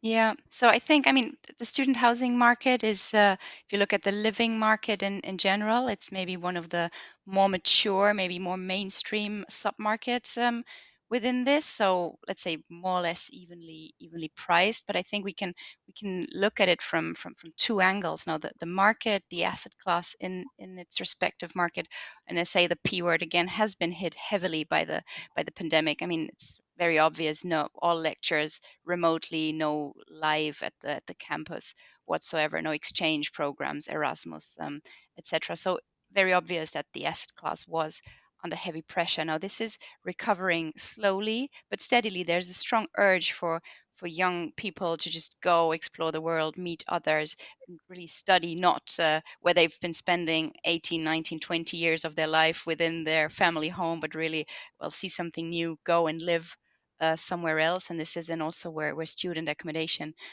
becomes important. Now, from our research point of view, we see, as you say, there's been a lot being constructed. We still do see a lack of purpose-built stock. So from an investor point of view, good momentum for increasing rent based on the strong demand. But I think what we're discussing today, it's maybe more interesting and more important to look onto the occupier side. Students, they are early adopters of technology in all ways, and of course they're ready and they're open to try new technology, apps, etc. But I think what's more important and more challenging for real estate owners, developers, they're demanding, and they want things to change, and they want this to happen quickly. And this is something where we, and Anna, you just said, the real estate is a small changing beast, so we need to find answers to that. And I think we have to really pay attention to those students. With all that the demanding attitude they may have, they become the workforce that then are the talent that the corporates, as Javier was explaining, want to, well, they fight to attract them in the first place, and then they fight even harder to retain them. So we need to make sure that the environment, we as a company, as a corporate, but also then as a landlord, offer as a workspace. And if we want to learn something, I think, from that market, it's really listen. It's a small group of users maybe, but they will be the most important component of our workforce for decades. So listen, and then really try to adapt early on, and not take on the attitude of, well, we know it best, we know it better, but really listen and try to extract what we can adopt for the future. Talking of listening, Christina, listening to students, but also to the market more recently, you hear an awful lot about ESG, particularly with wake of COP26. Used to be that the focus was on the sort of obvious areas like transport, but now we're getting a lot more interest in the carbon footprint of housing stock, etc. Anna C, I wondered how you think technology can support ESG goals as we look to sort of creating a more meaningful digital landscape, for want of a better phrase. Yes, I think that, technology won't solve the ESG challenges, but they can be indeed a tool to support the improvement of the different KPIs or results in this matter. We are mentioning before that it's not enough to do smart buildings. We need to think of a smart use. And today, sometimes it is still thought to around the design, but not what happens on the data. This is generated after, and how to make best use out of that with dedicated platforms or in order to transform data into information. And indeed, if we do it, you can have more accurate data monitoring, analysis, and management of the information. So I think that technology in this sense allows to generate reliable data, quality data, have therefore data availability and quality, to allow to understand what is happening in the building, how users are behaving or changing their behaviors, and how to act positively in the building, because this technology can give the possibility for the systems and equipments to interact in a goal of improved communication and performance. And when I mean performance, I'm talking in how this technology can support having an improved energy or water consumption, to track or improve, optimize occupation rates, whether it is to intensify the square meterage use, because we want to put more people in interactive, or to minimize it in case of pandemic, for instance, to limit also risks for health. How we can track and act over, or ask the systems to act over, elements like indoor air quality based on real occupancy, and also by knowing what is happening in the building with reliable data, we can take decisions that allow to reduce operation costs, to limit greenhouse gas emissions, and to support the monitoring or go in the direction of a certain decarbonization path, not just for one asset, but for a portfolio of assets, which can therefore satisfy better tenants and allow for flexibility of these spaces that optimize the experience inside, the well-being and the satisfaction of these occupants. So in summary, I think that this technology, if well thought, and done in a way where less is more, so less technology and more functionality, so think it well before, how we can sense or track what is happening, to have a better understanding of the situation, to monitor it, and take improved decisions on an asset management or systems. And I think that on ESG, if we are able through this to improve energy performance, to improve well-being, productivity in the building, we will be improving the capital value of an asset through improved ESG, by reducing the risk of obsolescence, as Javier mentioned before, ensure cybersecurity, and still have an attractive asset out there.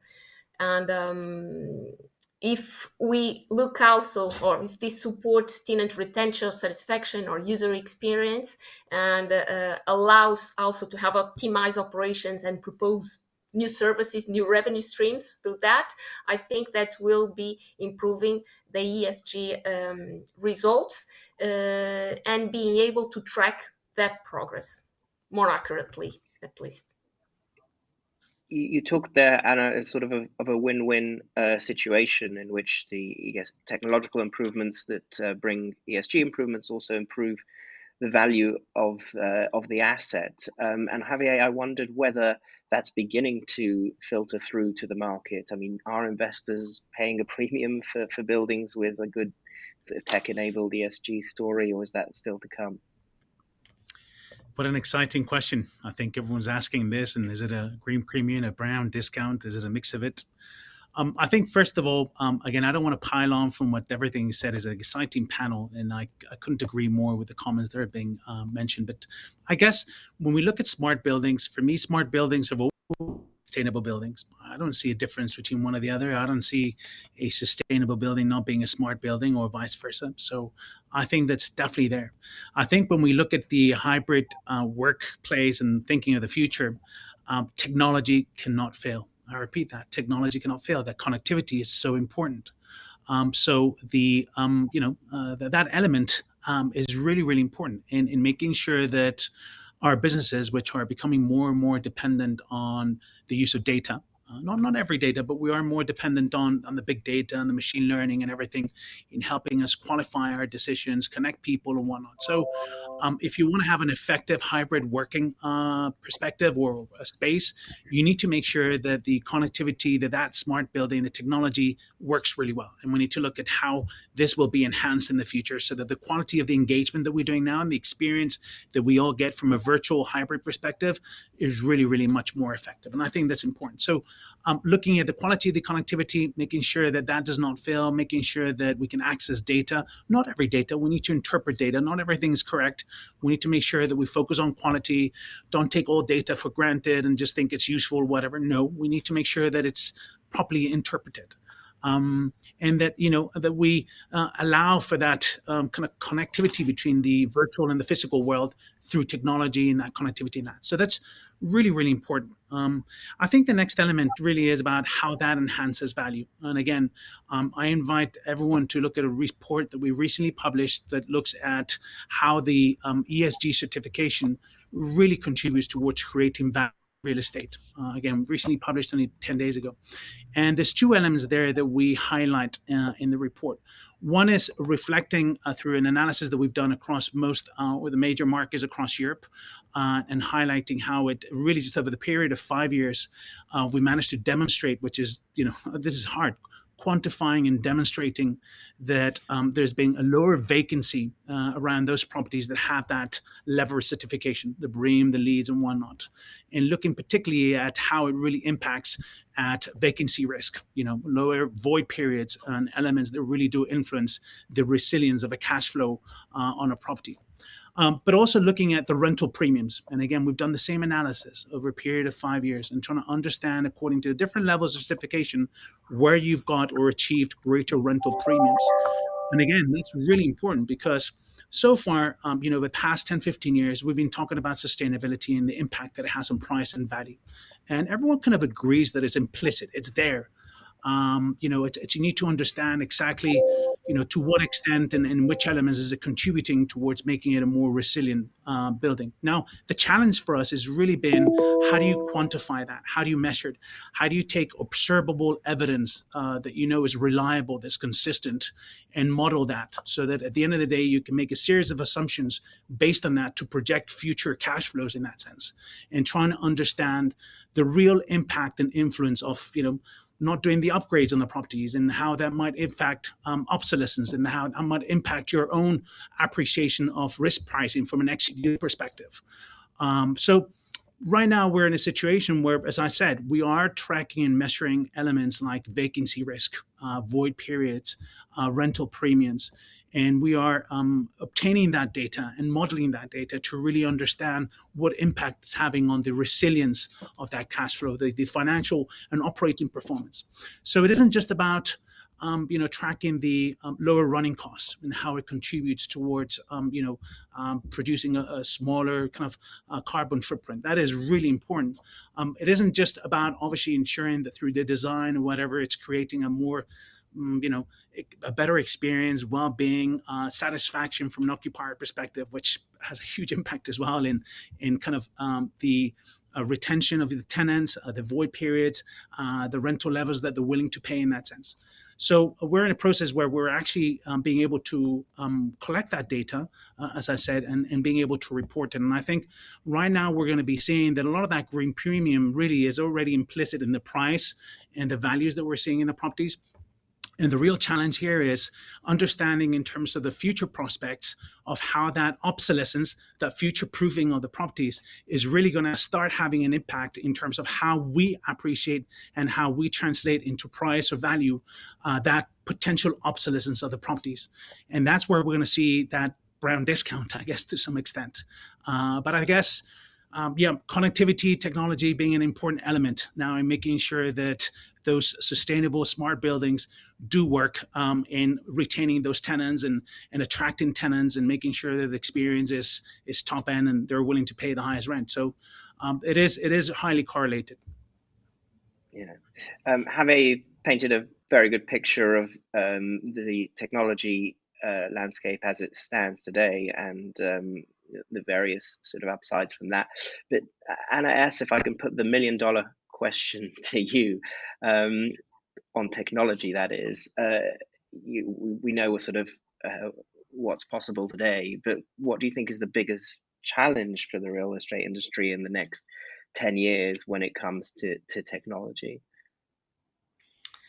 I think the biggest challenge for this industry is moving fast enough. I mean, it takes a long time, particularly.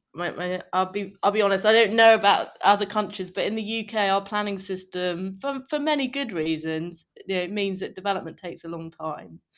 And I'm building a new innovation village campus, 2,000 homes, 2 million square foot commercial space, new schools.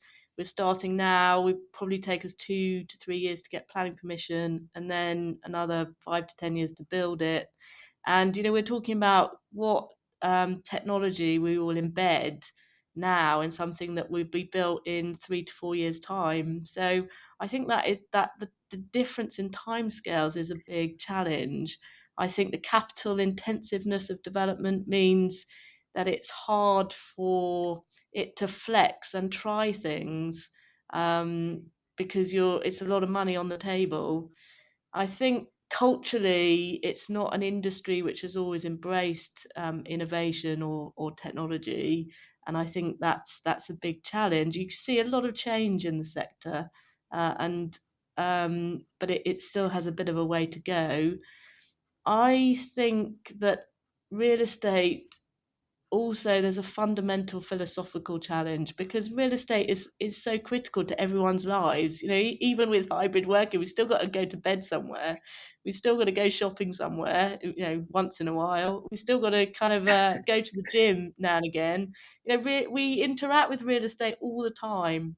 And so what is the role for technology in terms of uh, interaction? We don't want our homes to be creepy. We don't want technology to overstep the mark. We want it to be simple. We want our lives to be simple. So how can technology aid simplicity as opposed to create additional layers of complexity? And I think my final point would be on the S in the ESG. And I would challenge technology really to how is technology going to aid social inclusion and open up opportunities for all. And it's very easy in the ESG debate to lose sight of that because there's so much focus on environmental performance. And technology can open up information, but it can also close down worlds. And I think that's a big challenge for technology and for real estate, is to open up opportunities and to open up opportunities within our sector. Yes, I think there'll be a lot more focus on whether the E is coming at the expense of the S in the few years to come. There's plenty of questions from the audience that I think we should get to. I'll start with one which is for anyone who wants to jump in. Does the panel feel that buildings would benefit from owners and occupiers being able to install their own comms infrastructure rather than reliance on comms operators' installation and design? Who wants to jump in on that? Christina, perhaps? Yeah, sure. I mean, I'll have a go, and then please, fellow panelists, just add to that.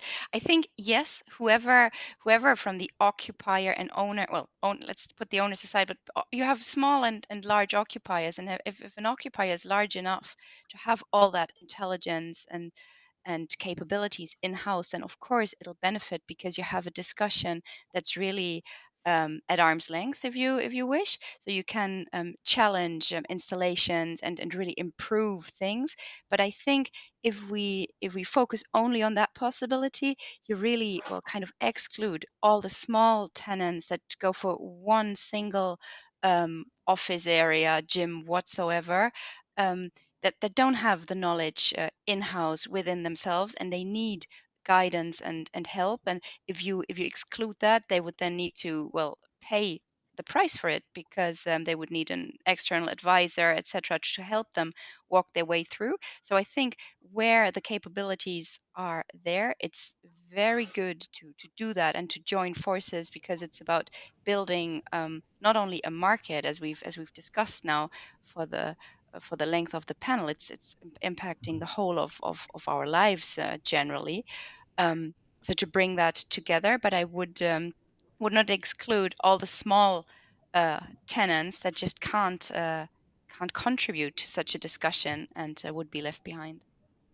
I've got a different opinion. Apologies here, because I know we're seeing that cybersecurity is an important element, and I think having control over the communications, I think is super important. It is also very capital intensive, and it is also constantly changing very rapidly. If you just look at the past 10 years and the way that we've gone from the 2G, 3G, 4G, 5G now, what's going to be next? And that's just wireless kind of connection. So security and cybersecurity being a huge issue. That being also very capital intensive and needing some form of proper planning in terms of the infrastructure. You can't have a spaghetti of connections there. That really does potentially undermine either security or future upgrades or connectivity or whatever. So I think it can work in certain buildings where you might have a group of smaller tenants that obviously are all around a different sector and whatnot, and that's something that they need. But I guess if you're looking at a high-rise building and a CBD and a big office market sector, I think that's going to be really complex to have that. But I love the suggestion. I think if you put that in front of the owners and landlords and say, hey, don't worry, we'll put in our own connections, I think they'll say, fine, fantastic. It'd be a bit hard coordinating with them. Yes, I'm sure you're right. I wanted to just jump to another couple of questions because we're running out of time, if that's okay. There's a question for the whole panel. As a sector, are we good enough at collecting and sharing standardized data to allow us to understand market level performance, which is critical for benchmarking? Anna C, perhaps you have a stab at that. Are we good enough at collecting and sharing standardized data? Not yet. I think that the understanding of smart building potential is also evolving in time, and I see it. What was being asked 7-8 years ago when we designed the edge, and what is being now requested for the new buildings. I think that we're all learning in the process, and the fact that some are front runners and define their own pathways and certify at the end. Others go for certification also to learn with the process. But that's why I was mentioning that it's important to think of the proposed and not to think just of what we put inside a building, but rather what we want to get and allow for through the building, and based on that we decide the technology inside, and when defining the requirements for such technology, to define clearly what we want to collect and how to structure the data. Today we still have some smart buildings that are designed and where the systems do not connect, which limits the potential of insights we can get out of it, or what we can provide to users to adapt the space to their benefit. So I think that we still have work to do in terms of naming standards, labeling, in connecting, designing things so that everything can talk, the systems talk to each other, not just in one asset, because it will prove its performance, but we've been talking more and more about decarbonization, zero energy buildings. Not all building will be able to be really zero energy, so but we can talk about zero energy neighborhoods. So we need data that needs to communicate, to generate synergies between these buildings within an urban space or within a campus, so that you can benefit the most. And once again, it's not a propose. So for us, it's not, the technology is not the proposed. So for us, it's important to always think, whoever, and in link with the previous question, whoever is managing or installing the systems, to define clearly the functional requirements, what we want to put there to get and to allow for, and based on that to define the technical requirements to whoever will be installing to or managing, to be able to ensure that the links are still there, and that things are not lost in the process when the stakeholder changes. So I think that's where we need to be able to clarify that along the building process and all the chain, so that it's not lost but is properly managed. We have cases of clients that do define the infrastructure, the functionalities they want for all their portfolio, and then the technology selected based on a case by case. Others test in one building and roll out for others the same technology, but exploring functionalities based on the tenants. The important is to start in why and what we want to do out of the data in there. And by defining that, you can create the links. But I don't think the market's today ready for that. At least we see it, but not in large scale. So the question needs to be raised. Thank you, Anna. We're running out of time very, very rapidly. I just wanted to get to one more question, perhaps, Anna S., perhaps you want to take this, which is climate change is a financial risk for real estate. This requires adaptation to deal with heat waves, flooding, and emissions reduction. How can real estate and cities adapt to future-proof asset values? The question is about existing stock, what we can do to make sure they're more to what's coming down the line. Yeah, I mean it's complicated, but I think it is asset specific, to be honest. I mean we actually are looking at future proofing of some of the historic properties in our portfolio, as well as designing in future proofing into the new buildings that we're building.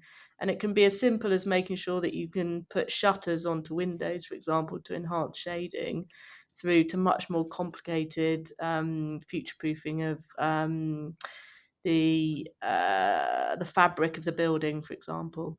So I think it's important. I think everyone's going to have to deal with it. I think some people won't deal with it until it's staring them in the face. But that's what makes development interesting. We've got to deal with all these different things, from people to climate change to trends to keeping everyone happy. So that's why I love it. It's a privilege, and we've all got to rise to the challenge. Well, I think we've certainly outlined that there's plenty of challenges to keep us all busy for the foreseeable, or at least until we next gather. Thank you so much to Christina, Anna, Javier, and Anna. I think we've very succinctly there talked about the speed of the transition. Oh dear. Is everyone else hearing that alarm? I think it's gone. Yes, we talked about the short-term challenges of the pandemic and how they translate into the future landscape, the importance of data, the importance of that link between the users and the designers, the importance of shortening those lag times between planning and building, and the challenges of ESG and the capital intensity of future-proofing to make sure we reach those goals, which are more likely to be more stringent in 10 years' time than they are today. So only remains for me to thank you all for your time, and hope we can do this again sometime. Sorry if we didn't get to all of your questions, and it's been a pleasure to be here today. Back to you, William. Thank you. Thank you, everyone. That was a really interesting discussion. And now, I'm incredibly proud to reveal the forward-looking companies committed to WiredScore. I will introduce the 61 buildings across 12 countries that are leading the way in technology throughout Europe. First up, from Abu Dhabi Investment Authority, STIR. From Art Invest Real Estate, Millennium Tower. From BNP Paribas, Bolero Business Park. From CBRE Investment Management, Südkreis Berlin. From Cogedim Club, Quai Saint-Pierre. From Commerce Real, 140 West. From Convergence, an office building in the heart of Budapest. From Covivio, Antony, Avenue de Gaulle, and Modon Bellevue. From DWS, MREC Espoon, Safiri, and Solar Business Valley. Valmagan 9, Solna United, and Mariavik 28. Rondo 1, Nefrit, and Topaz. And finally from DWS, Focus, and Grunwald Ski Center. From Europa Capital, Grace Stockholm. From Hines, Portland Towers. From Host, Frobisher House, the Old Dairy, and the Print Works. Hope Street Apartments and the Metal Works. Apollo Works, and finally from Host, the Glass Works. From Immovala, Arisp, Colisée, and Les Essentiels. Les Clos de la Haine Blanche, Terra Souliu, and Les Tourmalines. And finally from Immovala, Les Jardins d'Aristide. From Invesco, Phoenix. From LaSalle, CB1, 1 Penryn Road, and The Helix. From Moorfield, a Moorfield Group development in the southeast of England. From Patrizia, 2 residential developments in Bavaria. And finally from Patrizia, the Lamp Factory. From Reno Partners and Partners Group, Wadowicka 3C, and Tertium Business Park. Rivergate in Vienna. From Roundhill Capital, Nido Dresden, Lumino, and Ashland House. Also from Roundhill Capital, RD Point, Currahee Point, and Broga House. From Sirena and Pinebridge Investments, Marinarska Business Park. From Swiss Life Asset Managers, Leopolder Strasse 70 to 72. Also from Swiss Life Asset Managers, Zentrum Renweg and Maximum. From the Valesco Group, Twin City Tower. From Value One, Weitblick im Wartel 2. And finally, from Watkin Jones, Grove Crescent Road. Congratulations to all of those buildings. In addition to the buildings that have committed to WiredScore, I can announce that to support our mission to make the world's buildings smarter and better connected, we've launched several new accredited professional programs across Europe, covering WiredScore in office and home, as well as SmartScore. Our partners in this are a remarkable group of companies that have committed to becoming accredited professionals. We will work closely with them to set the global standards for technology in the built world, and ultimately to drive better outcomes for the users of real estate. These organizations are joining our global network of WiredScore and SmartScore accredited professionals. Together, we're helping clients around the world to design future-ready developments and upgrade existing buildings to stand the test of time. Together, we're making the world's buildings smarter and better connected to enable a more collaborative, innovative, and dynamic future.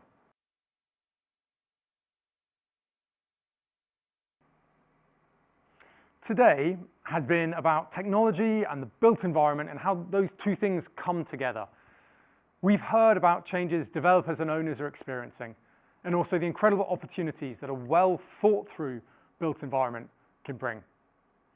But most importantly, today has been about people. It's been about the users. People need to be the focus of any technological implementation.